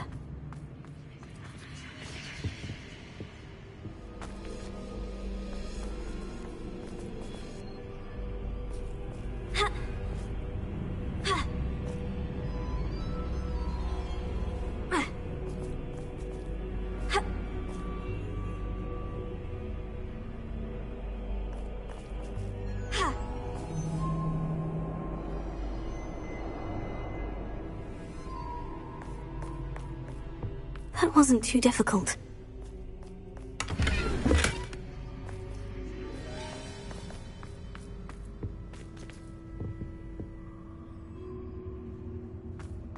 Oh goodness! I do hope you're having as much fun as me. I think I'll keep you around a bit longer.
Time to raise the stakes, so to speak.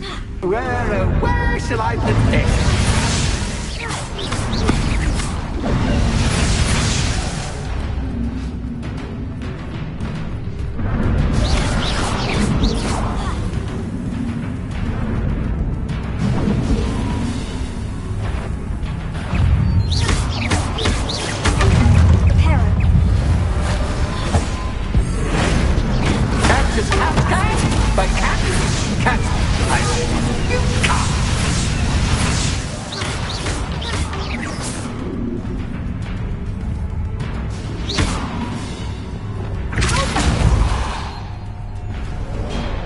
Now that should get your attention. Well, this has been fun. Much to do, much to do. See you in a bit.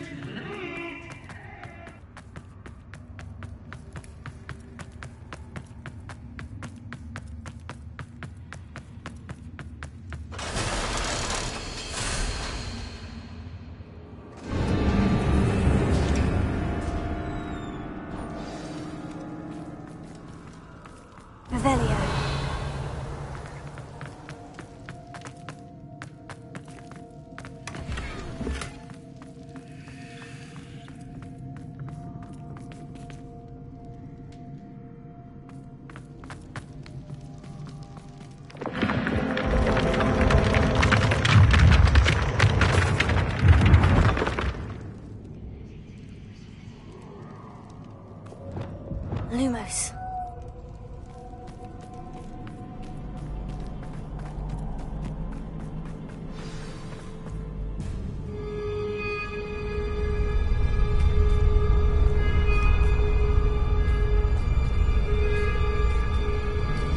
Aha! Finally! You, my inordinately clever friend, appear to have traversed this seemingly never-ending dungeon relatively unscathed. And now I suppose you'll want to go. Everyone leaves me, usually in a straitjacket, never to return. I'm starting to take it personally. I'm tired of having no one to play with. Ooh. Tell you what, I'll make you a deal. If you can match wits with me now and agree to give me unfettered access to the shop for, say, 1 day a month to have a little fun, I'll sign a contract. Pursuant to which, let me see, I will blah, blah, blah, blah, blah, blah. Oh, yes, leave you and your customers alone at all other times, etc., etc. You get your shop, I get my chaos. Sound acceptable? Excellent! Let the games begin!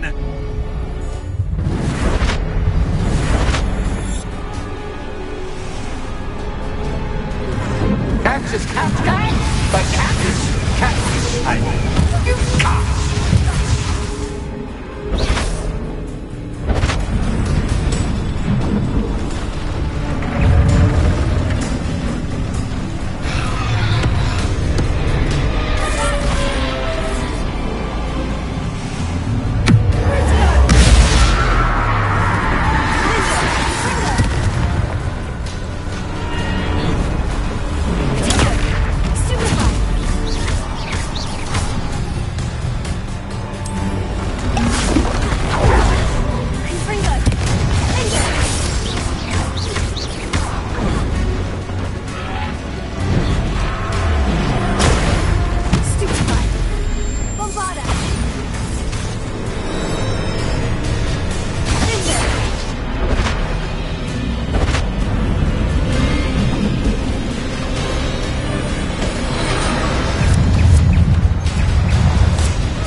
Try seeing things from my point of view.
Finally, someone deserving of the playground I so meticulously crafted. Such a treat to have fun again in my little dungeon. I wouldn't call it fun, really. Wouldn't you? To each their own, I suppose. So, about that contract. I am a poltergeist of my word. Why would you enter into such an agreement? Much as I love banging about the place, it's no comparison to seeing customers' faces when I bonk them on the heads with a chocolate frog. One doesn't really understand the value of an audience until one is without it. Just to be clear, what does this agreement entail, specifically? Pay attention. You guarantee that I can have my fun at least 1 day each month without fuss. I let you work the rest of the time, mostly in peace. Very well. I shall agree to your contract, with one small addendum. Hooray! No more of this unsatisfying banging about all day in a pitiful void. Wait, did you say one small addendum? I did. In order that I have a successful shop with lots of customers, would you agree to causing chaos only after 9 o'clock in the evening? Would you agree to at least 2 days a month instead of 1? I would. Pleasure doing business with you. You've worn me out. Ah, well done. I had a feeling about you. I have to admit, Cassandra did a wonderful job finding the puppet playmate.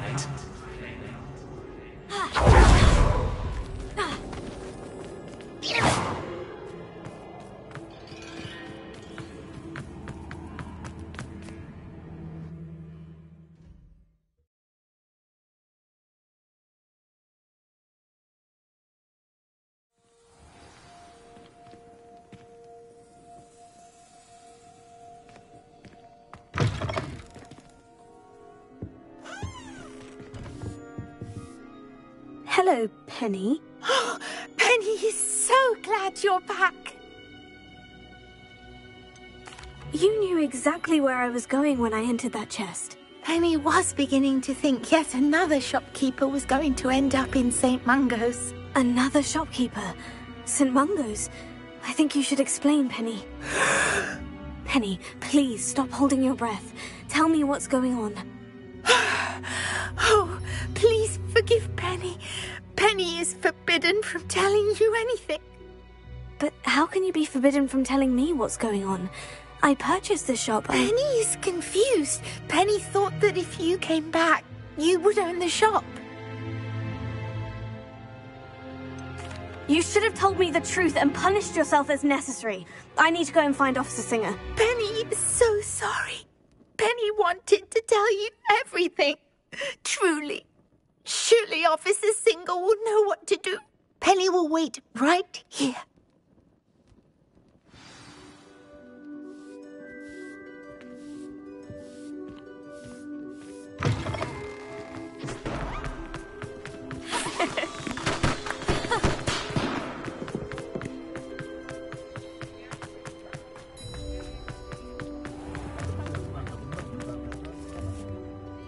Officer Singer, I have some information you might be interested in. Ah, good to see you again.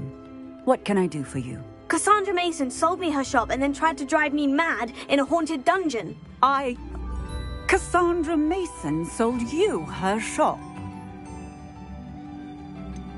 I am perfectly capable of owning a shop. But more importantly, did you not hear the bit about the dungeon? No, I heard that bit too. And according to the house elf that came with the shop, she's done this sort of thing before, repeatedly. I wondered what was going on. She seems to have had a great deal of trouble keeping a tenant in that shop. In any event, these are serious accusations indeed. Perhaps a little visit with Cassandra is in order to clear this all up. Shall we?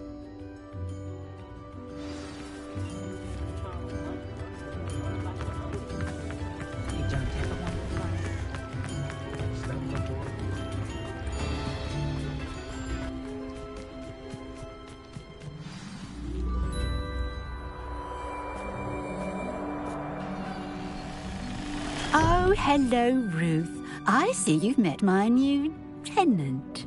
Cassandra, it's my understanding that you sold your shop and your elf to this student. Now, they've been telling me some very interesting stories about your business practices. Perhaps you should come with me.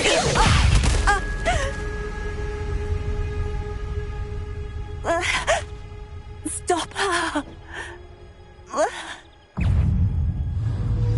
Confringo!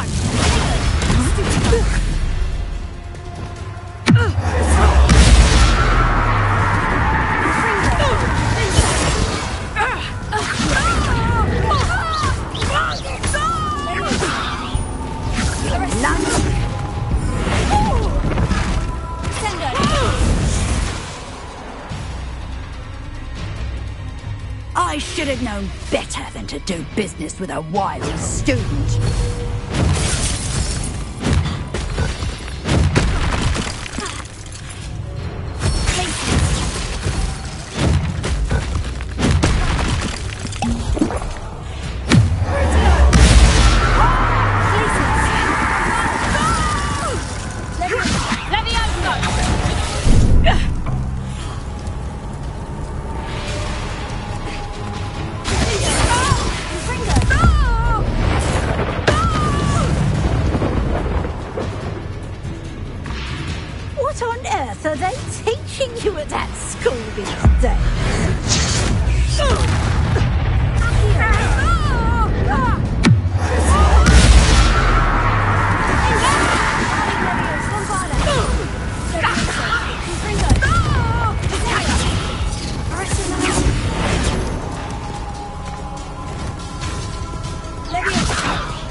I'm disappointed in you, Cassandra.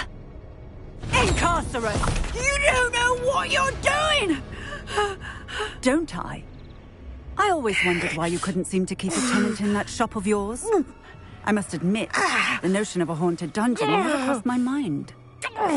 Thanks for this. You can head back to the shop. Check on that house elf of yours. She's probably terrified. Scrawny little traitorous elf! I should have known it was... Silencio.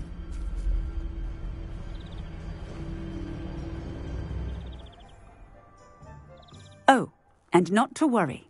Cassandra will immediately file the paperwork needed to grant you ownership of both the shop and the elf. On her way to Azkaban.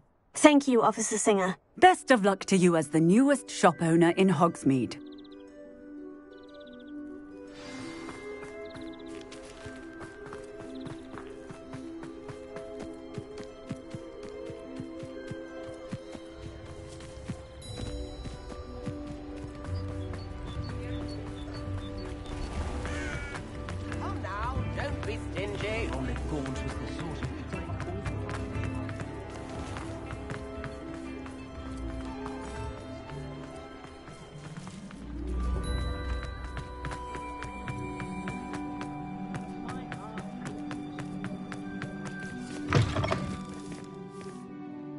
Penny, I have what I hope will be good news.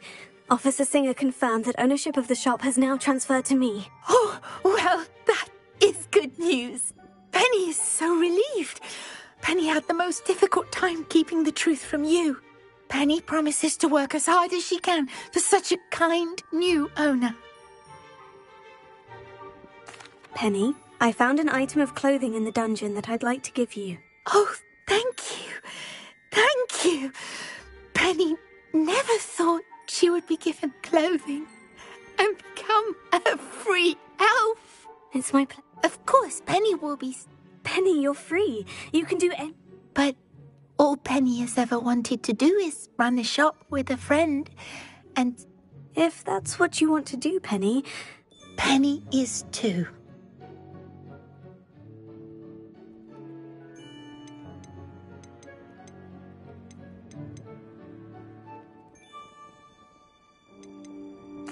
I choose Vestas and Venom. Excellent choice. Have a look outside. Thank you.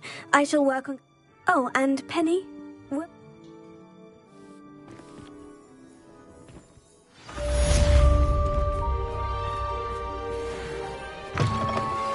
Anne is getting worse. If there is any chance that the relic from Slytherin's spellbook can help her, I must find it. I'm requesting your help. Meet me outside of Feldcroft, near the catacomb. Oh, perhaps today you have something you'd like Penny to sell for you? Oh, Penny will fetch a good price for what you'd like to sell.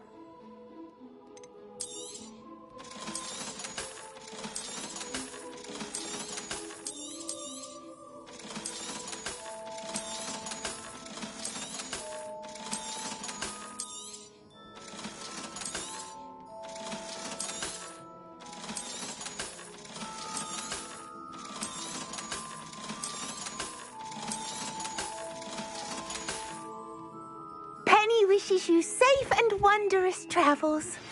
I have some promising news about the location of our Hebridean dragon friend and where to return her you-know-what. Meet me in the town circle in Hogsmeade.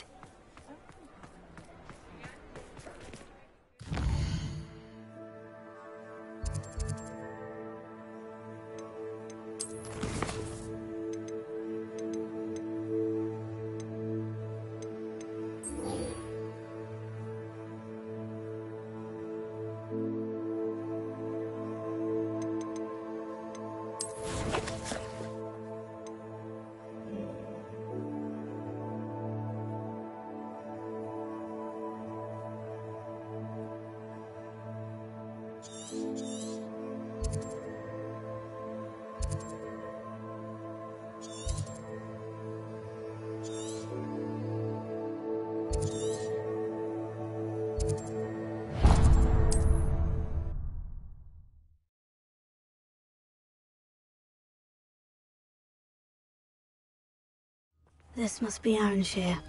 I'd best keep an eye out for spiders.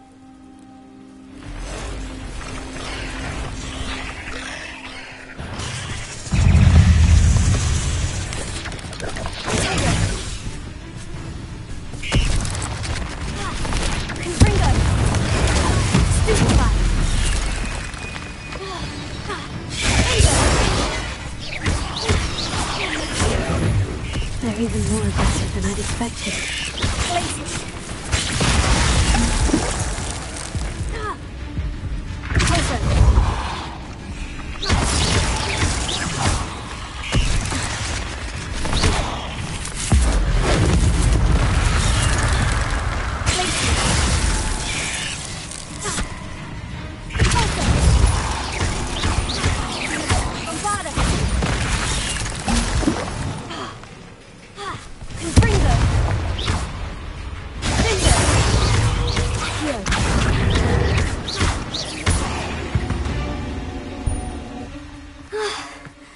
Surely that's the last of them.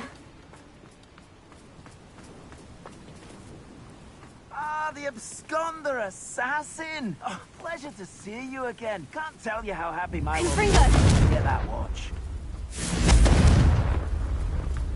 The absconder Revelio.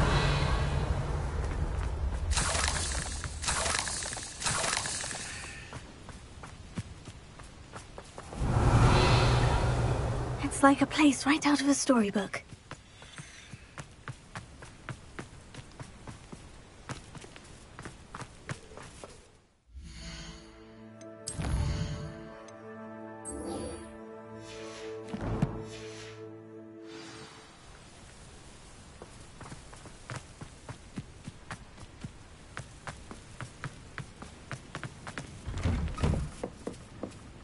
Oh no, this must be Mary. Poor woman.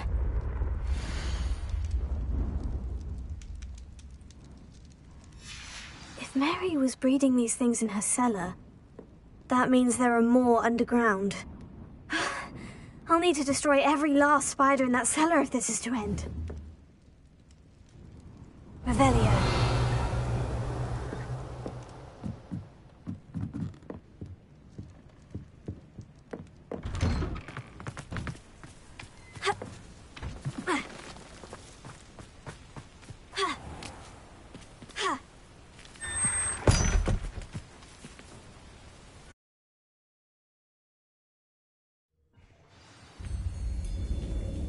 Revelio.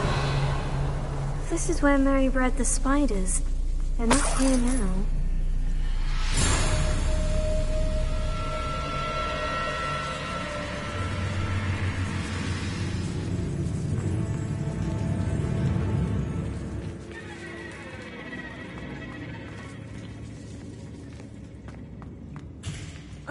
Well, this isn't a good sign. These spiders have gone somewhere. A ladder. I'm not sure I want to know where this leads. Best be ready for whatever I may find down there.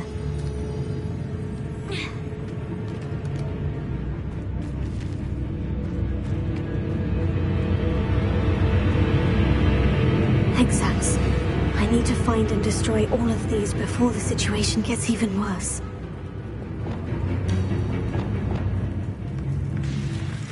Bombarda! Can't let you harm Aranshir any more than you already have.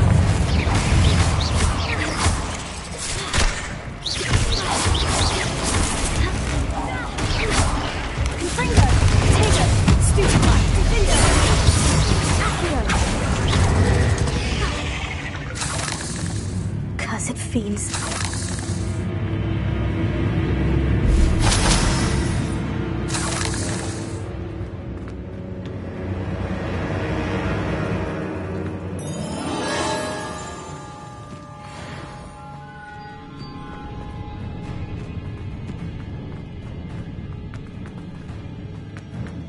Confringo! Bombarda! Half finished. But I need to destroy all of the exacts. Confringo! Confringo! Accio! Levioso!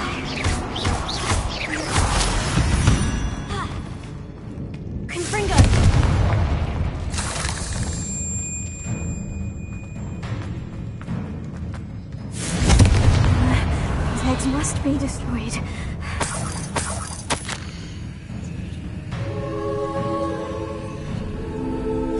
I suppose I know what happened to Mary Portman now. She was breeding the spiders.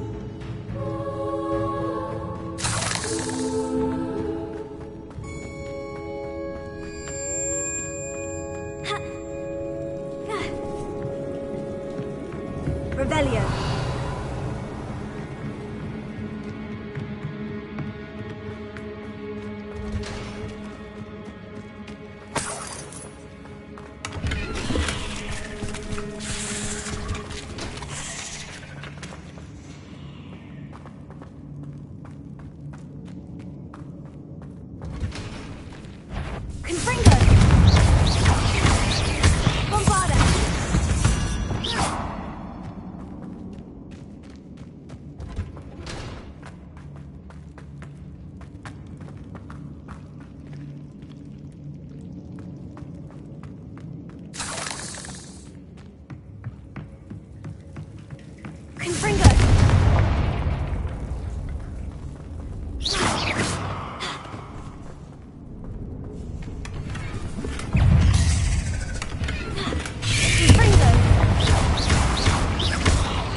I hate to think that they see me, but I don't see them.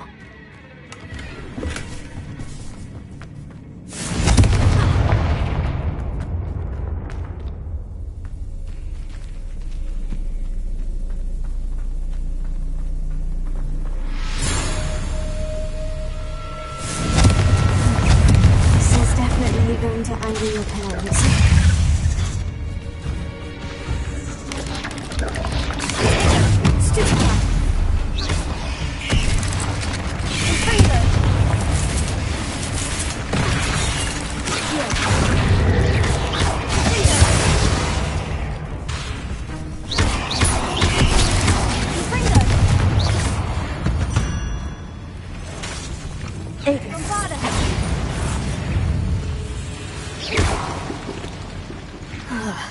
That's the last of the spider sacks.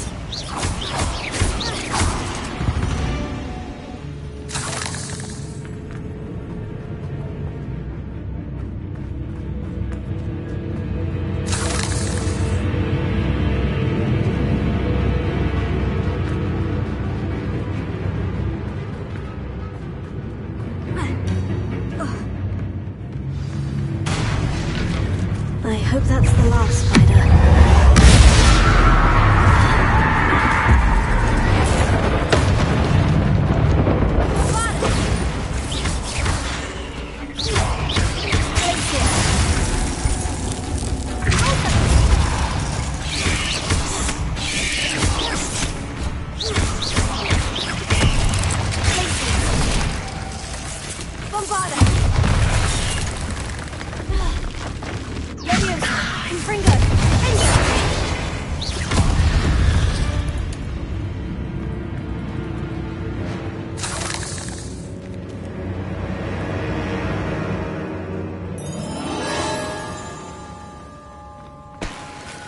Revelio.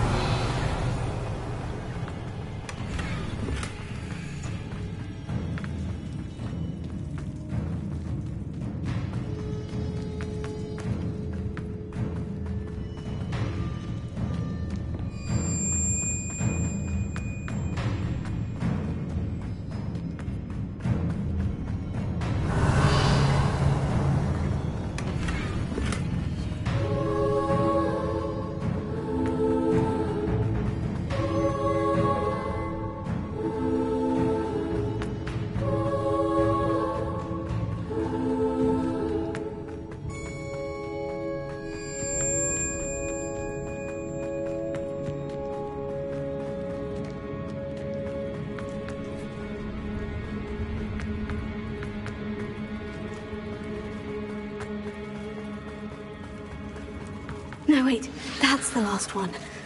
And she's angry.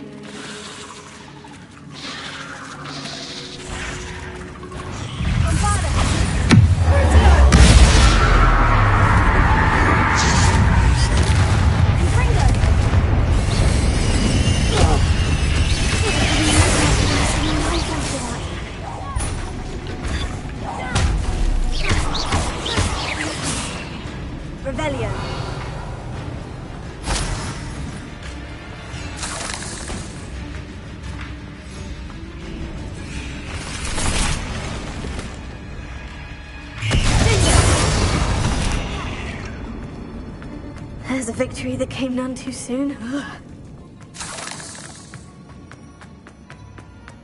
Revelio.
Off on another adventure, are we?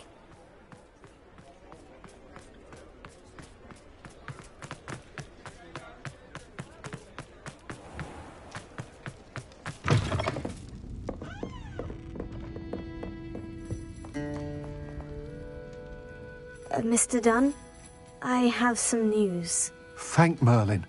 About my sweet friend Mary. It seems poor Mary was breeding spiders in her home for profit and vastly underestimated their propensity to multiply. Oh, Mary, what untoward scheme were you involved in? If she needed financial assistance, she could have just come to me. She didn't deserve this. Few do. I am sorry about your friend, but you'll be relieved to know that I cleared out the spiders. It's safe to return now. You? You cleared out the spiders? I can't believe it, but I'm certainly relieved. I imagine the first order of business will be to help the amulet rebuild. I suppose I have nothing to fear from dead spiders. That's the spirit. I wish you the best of luck. Thank you again for all you've done. I shall keep you apprised of the hamlet's rebuilding. Glad I could be of help, and I look forward to visiting your shop the next time I'm in Arranshire. To dearly departed Mary.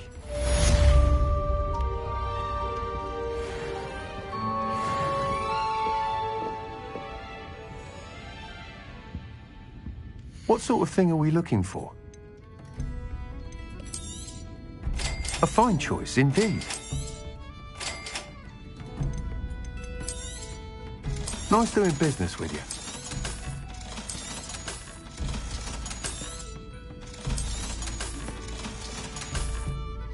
Thank you for stopping in. Be sure to visit us again soon.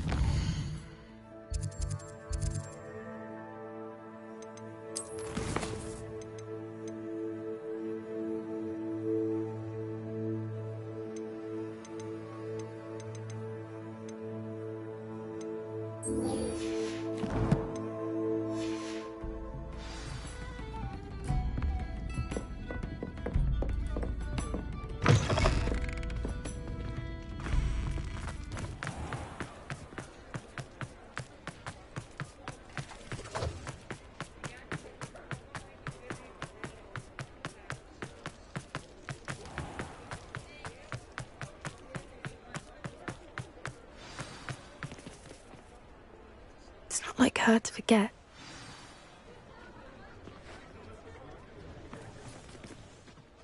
I didn't keep you waiting, did I? Not at all. I was just at the post office. Gran told me to expect a package, but it looks as if she forgot to send it. She didn't send me an owl this week either. Perhaps she's busy with her research.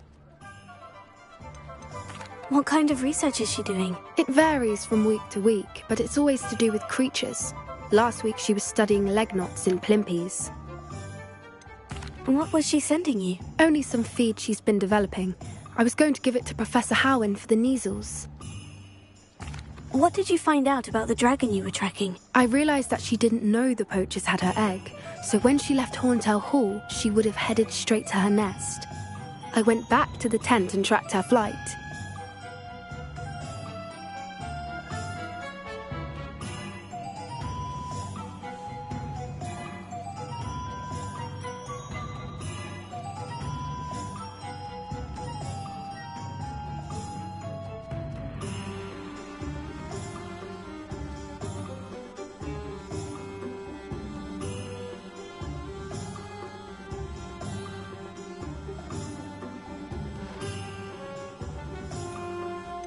How do you track a dragon long after she's gone? Tree canopies, burn marks, things like that.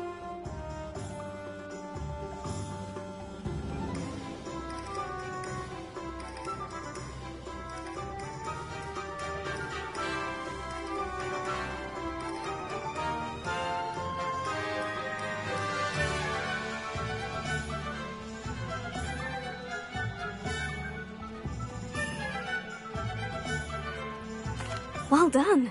You certainly know what you were doing.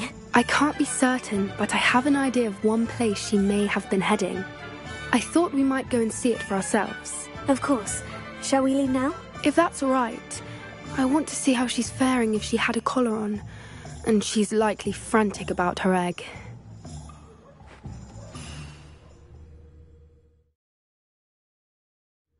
Here we are. I do think this is where we'll find her. The terrain's typical of where the breed would nest. I suspect it's how the poachers found her to begin with. They likely camped here and logged her patterns. Perhaps nabbed her first and then her egg. Dragons are hard enough to wrangle, let alone maternal ones. You got all of that from simply standing here. You'd be surprised how easy it is to think like a poacher. Shall we see if she's home? We only need to return her egg. That sounds straightforward enough. We should be in and out. Then we can be finished with the poachers once and for all. If you're right about finding her here, how do we go about returning the egg? Her nest will likely be in the heart of her den, which she will be keeping guard over. It might also be more charred than anywhere else, I imagine. I don't suppose you've thought about keeping it, have you? No. It belongs to her. Keeping it will make me just as bad as the poachers. Well then, let's find our dragon and return her egg. Wonderful. If she sees us flying about, she might take it as a sign of aggression or food. We should stay on foot. Oh, and one more thing. Let's not agitate her. Goodness knows she's been through enough already. I'm ready when you are.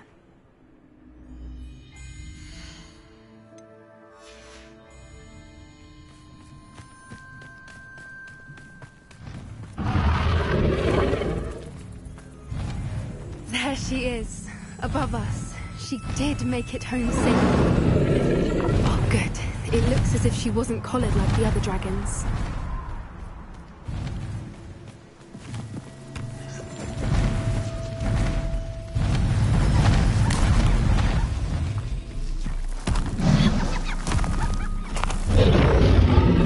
Poor thing must be worried sick, wondering what happened to her. For what it's worth, she doesn't seem to have spotted us yet.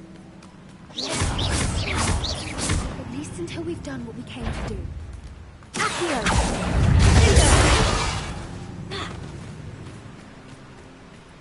I wonder how many they brought to capture her. Revelio. At least 10 usually.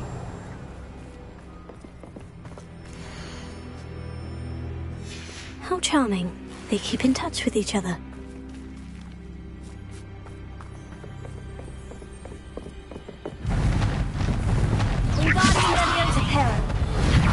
There she is again. She's breathtaking. From a distance.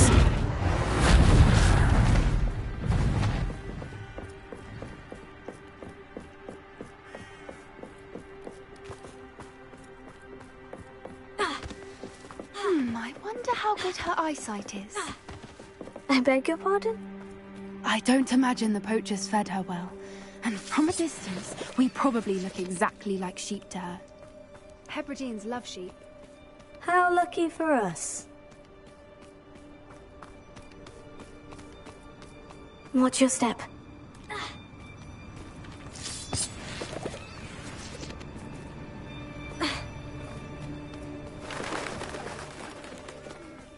Starved to pick off a grab-horn.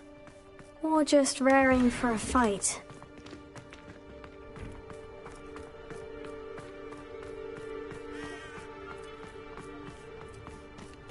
Quiet, what was that?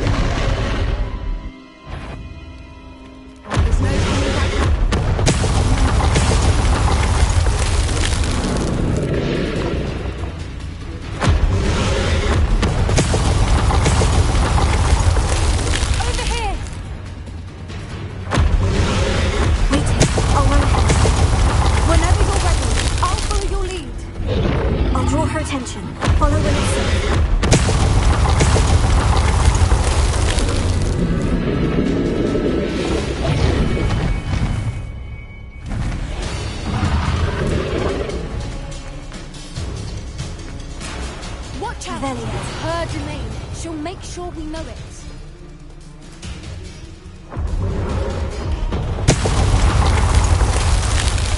Good thinking, but she'd still be able to smell you.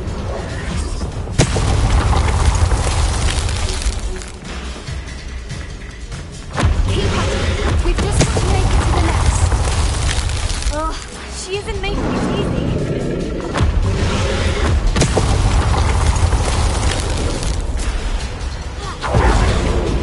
Not a warm welcome. It's a little too warm if you ask me.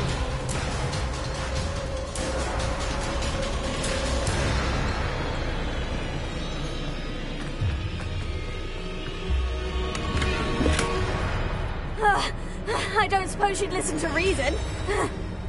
I'd normally try, but we're well past that.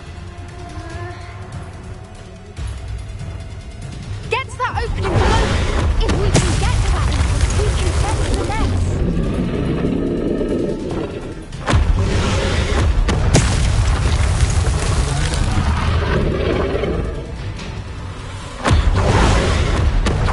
She's leaving! Quickly! Brilliant! There's the nest. We're almost there. Why is every bridge here broken? Repair it.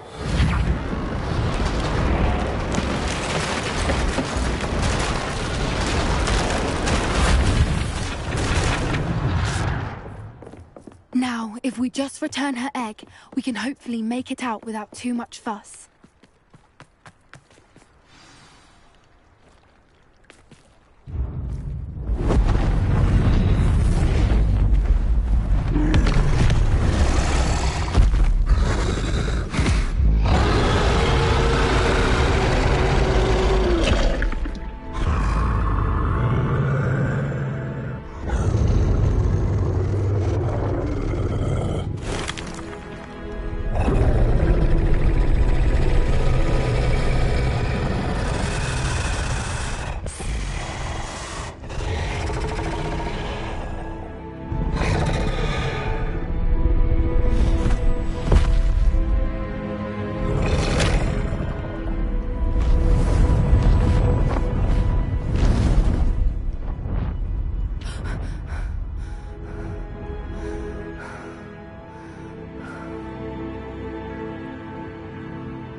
That was brilliant! And did you see how clever? She left us perfectly unharmed. Creatures are a lot cleverer than most people realize. That's what Gran always says. The important thing is that we survived it, and we returned her egg. Thank you for doing this with me. Wouldn't blame you one bit if you wanted to head back to the castle and never think about dragons again. I was hoping to look around for a moment, if you don't mind. Take it all in. I suppose we could catch our breath. I'm ready whenever you are. Revelio.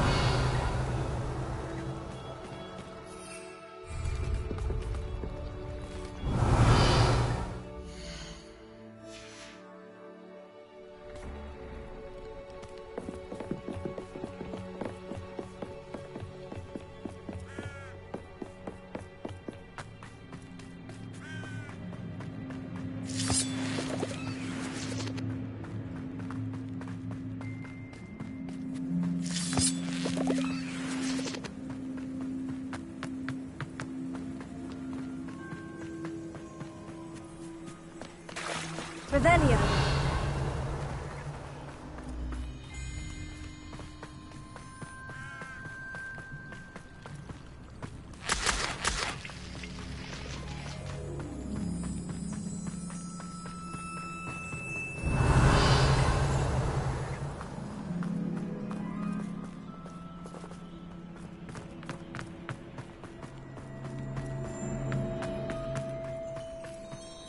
Wingardium Leviosa. Confringo.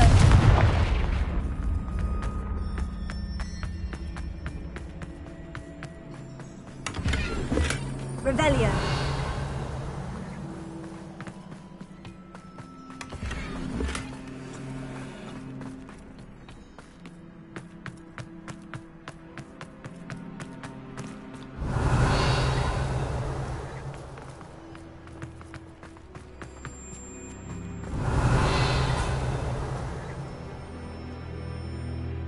I can't believe any of what just happened. Still taking it all in? No, I think I'm ready to leave if you are. I am.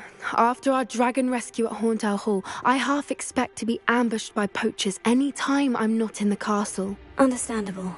We did sabotage their fighting ring and steal a dragon egg from them. True. True. So why haven't they come after us? It's not like them to let things lie. Unless... Unless what? Unless they haven't let things lie. Oh no, I can't believe I didn't see it. We need to leave. I need to send an owl.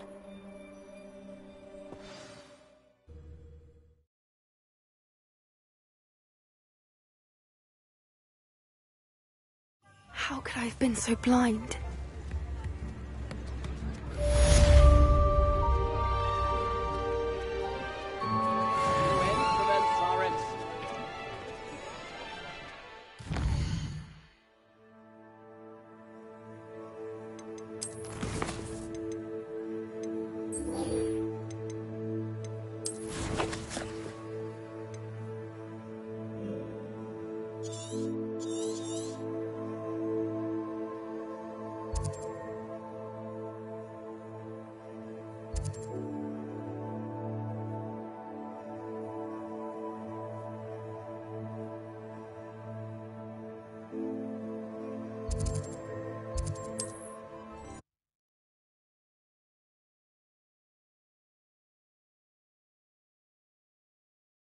Mysterious and a bit unsettling. What to do? You're here. Good. Sebastian, that relic you mentioned. I believe one of Slytherin's students stumbled upon the relic during an assignment to study sarcophagi in this catacomb. From what I read in a report by the student, they weren't permitted to take it with them, so I must assume it's still here. As I mentioned earlier, this relic grants its holder the power to reverse dark magic curses. If it's in this catacomb, I have to find it. For Anne. I need to see her. I'd be interested to know what else the student discovered. Have a look. Unfortunately, there's no name on it, but I suspect if it was important enough for Slytherin to stash in his spellbook, it's worthy of further study.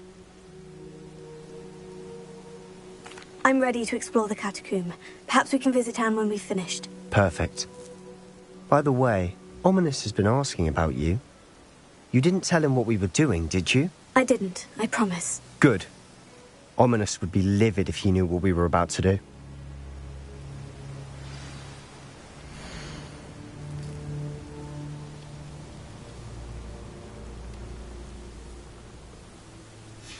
I'll be interested to compare what lies inside to what I've read about this catacomb.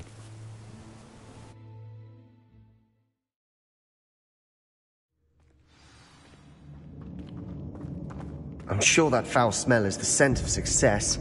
Try not to lose your nerve just yet.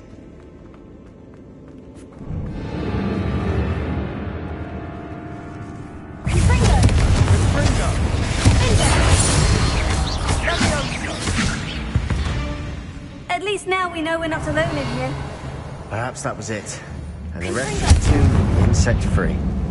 Spiders aren't insects. Don't start. Here. Wingardium Leviosa. Leviosa.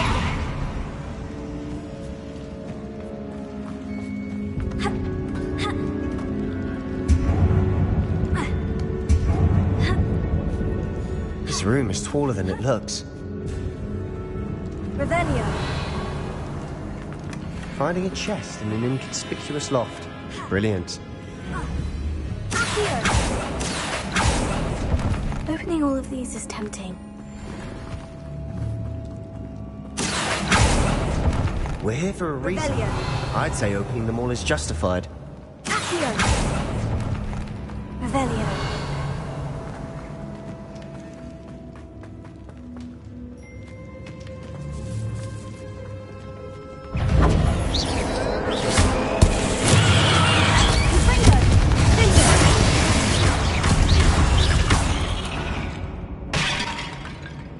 We've rid the world of another spider. I shall sleep better tonight. Confringo. Accio.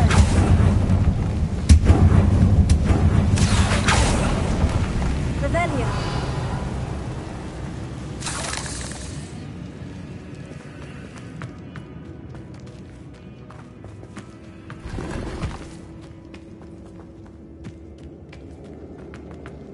Watch your step. I nearly slipped there.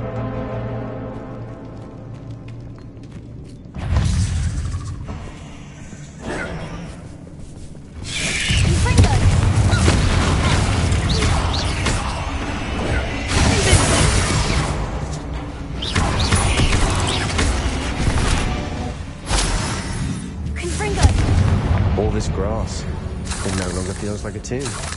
I've read about catacombs that underwent expansion efforts and ran into problems, often cave-ins.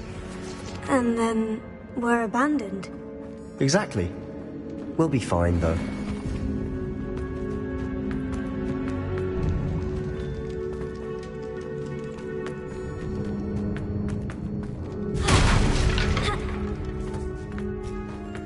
Now this is the sort of great room I want to be buried in. Surrounded by grandeur. Grandeur and then some. Even an altar with a pile of bones. Lovely. Bones outside a sarcophagus. Seems odd.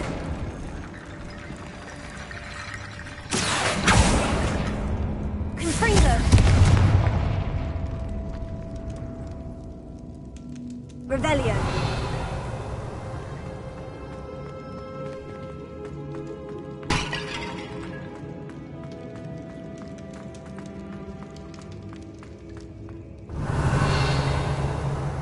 There's something here by the altar.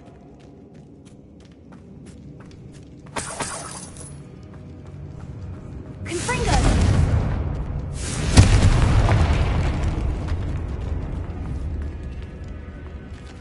Accio!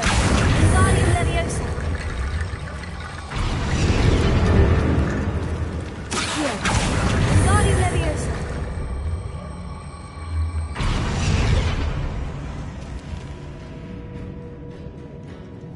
Confringo! Revelio! Accio!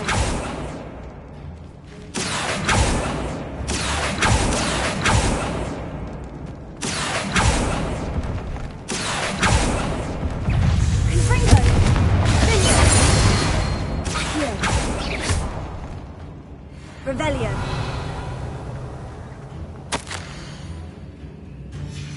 What did you find?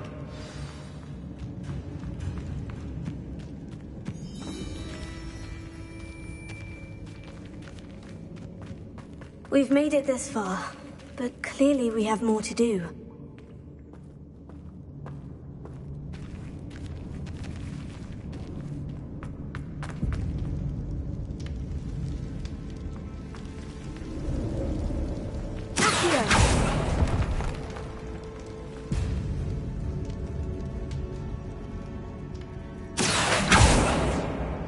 I need to find a safe way across.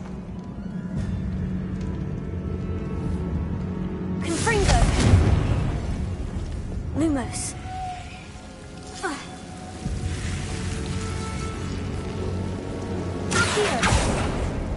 Lumos.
Bone bridge complete.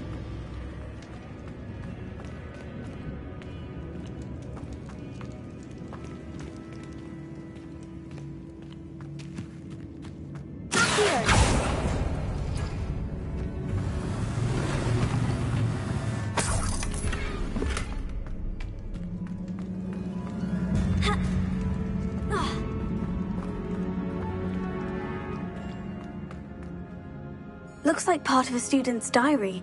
It mentions plans to return for the relic and conjuring barricades using bones. Of course. The student's summary referenced the space beyond the Great Room, which means this can't be a dead end. Let's divide and conquer. You work on sorting out the bone barricades, I'll look around and see what we missed. Hold on to that diary entry. There may be more to it. It does mention something else. It says their next assignment was learning the Imperious Curse. Really? Interesting. We need to focus on moving beyond this room. But let me think for a moment. Do you think the pages were left here on purpose? Slytherin mentioned a student who excelled in charms and always carried a satchel stuffed full of notes. They might have been left on purpose, or the student may have simply dropped them. Of course. I'll start to search for those barricades. Brilliant. There's more to this than even I imagined. Look. Bones stacked oddly on either side of this archway. Leave no stone unturned. Or, in this case, no bone. Revelio. If this archway's been barricaded, we can find a way through.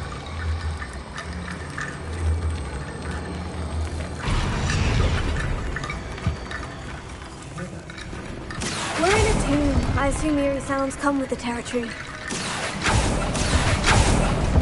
Revelio.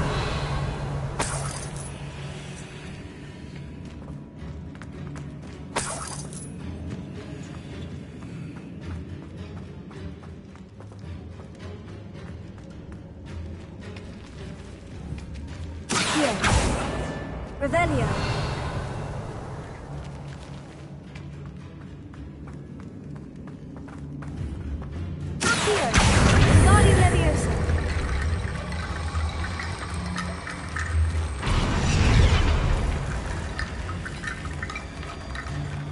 Revelio. Accio.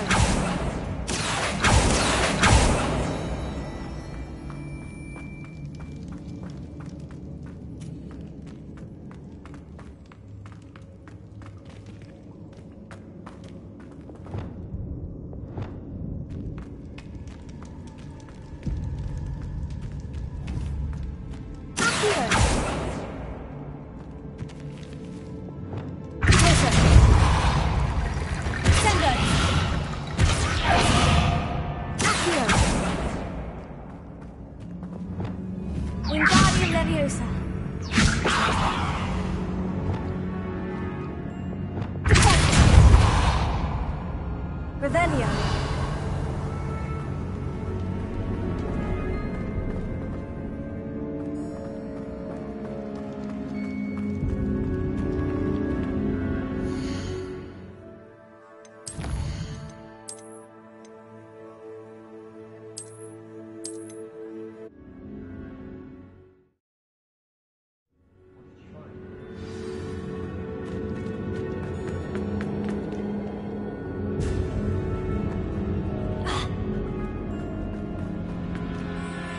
Looks like Pop.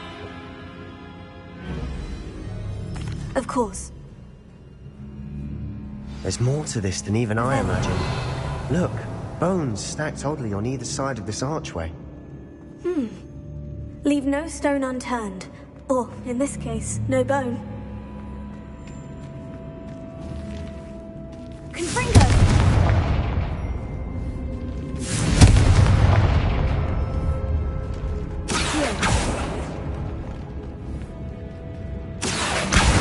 Lots of bones, that's all.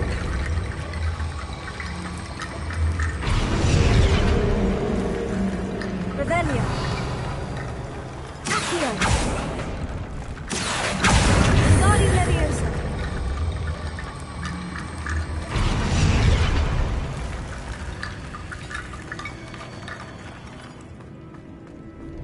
Accio. Guardi Leviosa.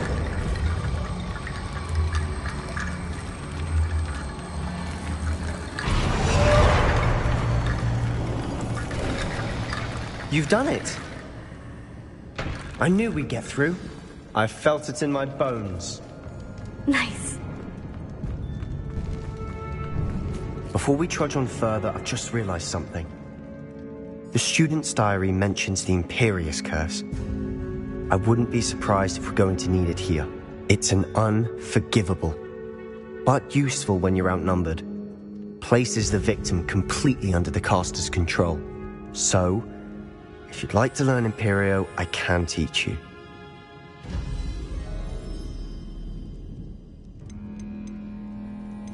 Where did you learn the Imperious Curse? I taught myself. Don't tell Ominous that I've told you. It's not exactly something I can brag about, but it may come in handy. I think you ought to know it. It's probably wise to know the spell. I couldn't agree more. A spell that could save your life shouldn't be unforgivable. You have a lot at stake. You have an ability that evidently no one's seen for centuries. Focus your wand movement. It's not an easy spell to master.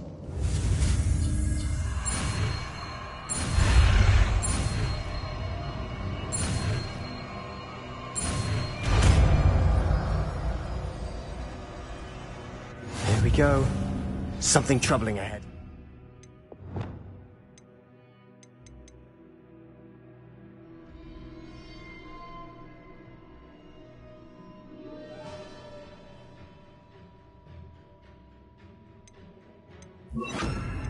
Be on your guard.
Never knew spiders could make such a mess. Bit dramatic, isn't it?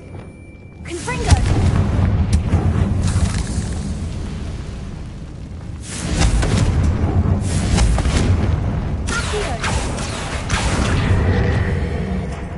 Revelio.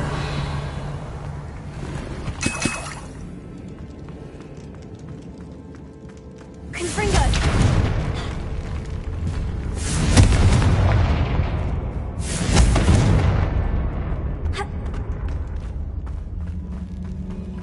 Revelio.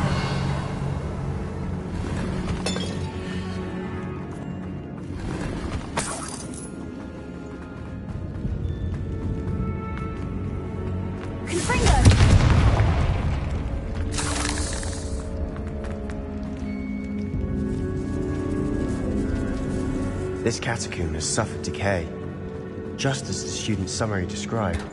I doubt anyone's been here in quite some time.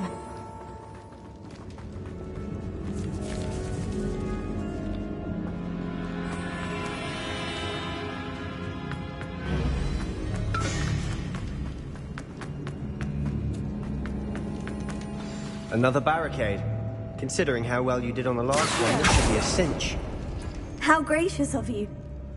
I try.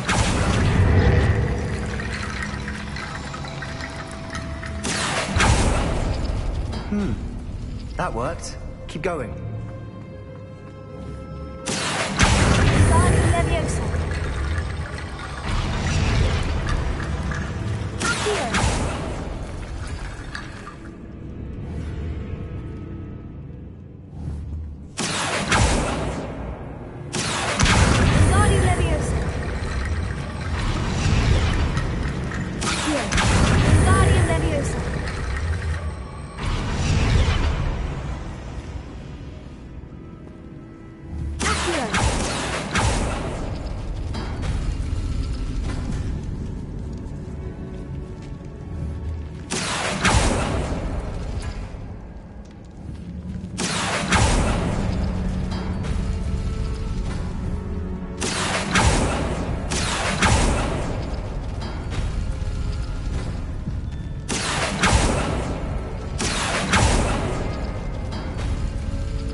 You are head and shoulders above these bones. Nicely done. I see why Slytherin's student was so entranced with this place.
Never end. Confringo.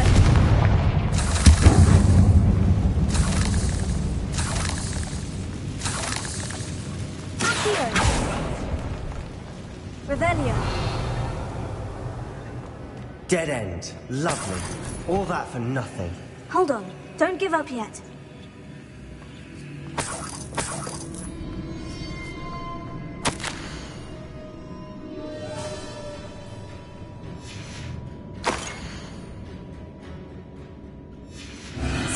The relic! Look! could it be? The note and rendition of the relic. It matches. This must be where the student left the relic. I can't believe it. After all this, it lines up. We've really found it. What do you suppose is meant by the dark sacrifice required to realize the relic's potential? I have no idea. But we're here for the relic. I'm willing to ignore what the journal says. We're taking the relic. Agreed. This is meant to be. For Anne's sake, I'm taking it. Let's get to Feldcroft. I must keep this relic secret, especially from my uncle. Is that ominous?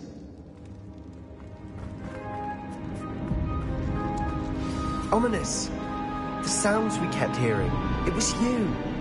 You gave me no choice. I had to follow you. Sebastian, please, leave the relic alone. We can find another way to help Anne. I'm sorry, Ominous, but I'm taking it. No, you're not. If you won't put it back, then I will. Hold on, both of you. Sebastian, please, take a step back.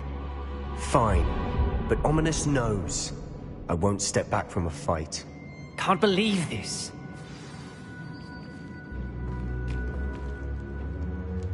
How much did you hear? Everything.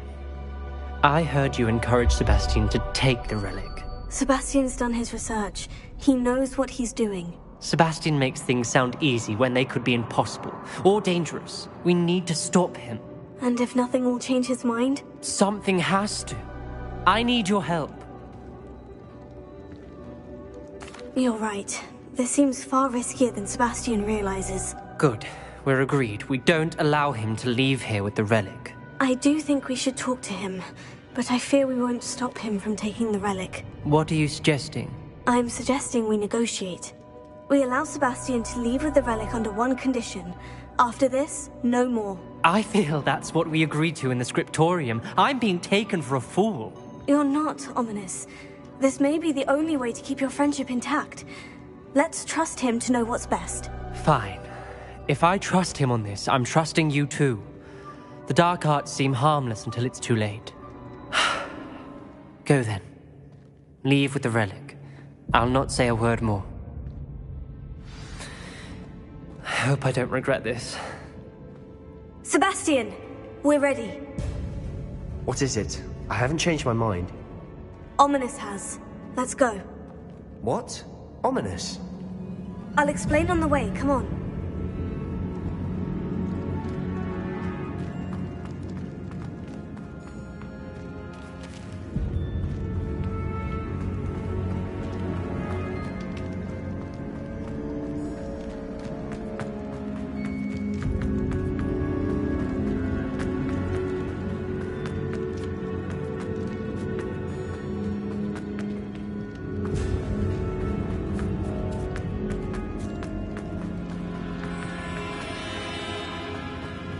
Well, what happened back there? Ominous and I found a compromise. Ominous simply needs a moment with you and he'll change his mind. Is that it? I told him we ought to give you this chance, that the relic is too important to ignore. There has to be more to it than that. Tell me. We agreed on what was needed, Sebastian. You have my word.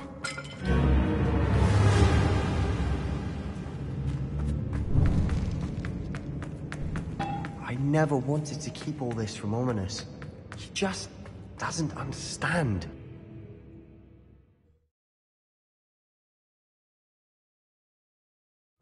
As we were leaving, Ominous wouldn't even acknowledge me. That's not like him. He was troubled, Sebastian. Even though we agreed to it all, it's been a lot to take in. I thought he understood. He knew we couldn't give up. All of this is too important. For Anne.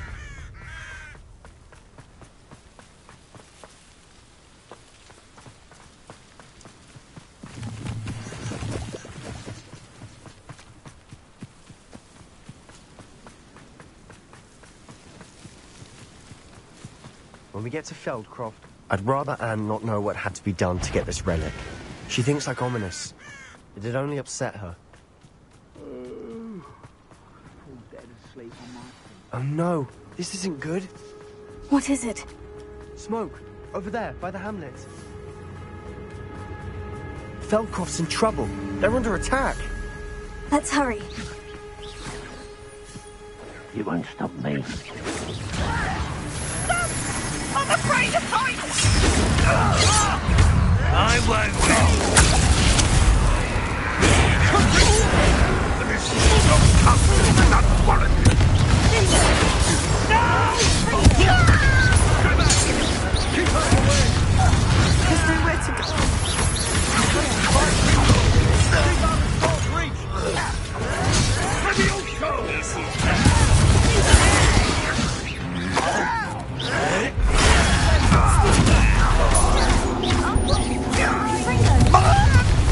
Got it!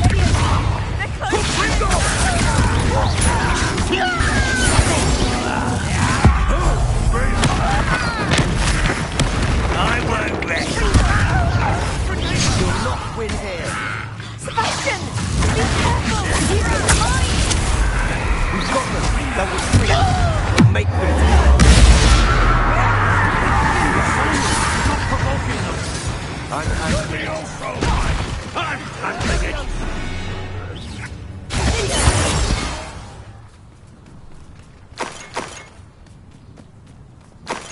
Unforgivable. Expulsion! Stay back! Keep out the way!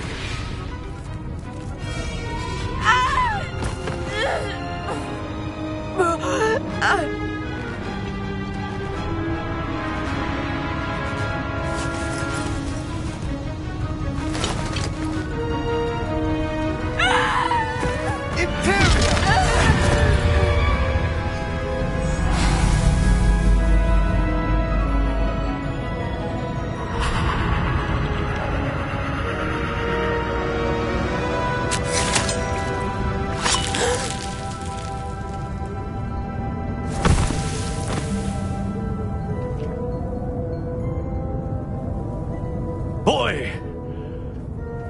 What have you done? Saved my sister. With an unforgivable curse. From that damned book, no doubt. Your father would be ashamed. You've gone too far, Sebastian. Stay away from her. From all of us.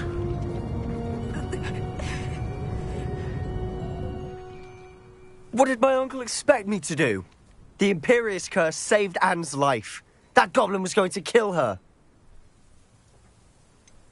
There was little time to react, but it was an unforgivable curse. I acted in the moment. That's all. I shall make my uncle see reason. He cannot banish me from my own home. From my sister. It might be best to let him calm down a while. May I speak to him? Perhaps I can help to ease the tension a bit. You may be right. Very well. Probably best if I get away from here for a while. I'll head back to Hogwarts.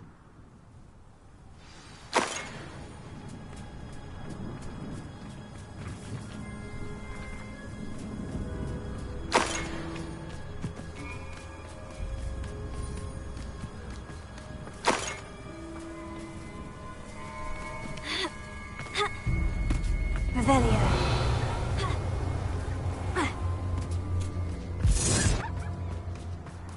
What was he thinking?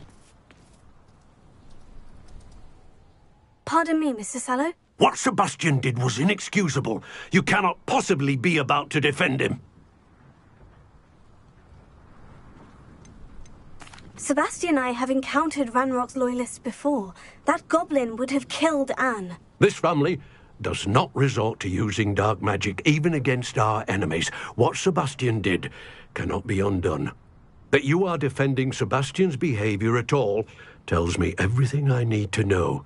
You are as guilty as he is. Sebastian is to come nowhere near Feldcroft, nowhere near Anne. Unforgivable curses are so named for a reason. If I hear that either of you continues down this path, if either of you uses dark magic, I will notify the headmaster immediately. Why, Sebastian?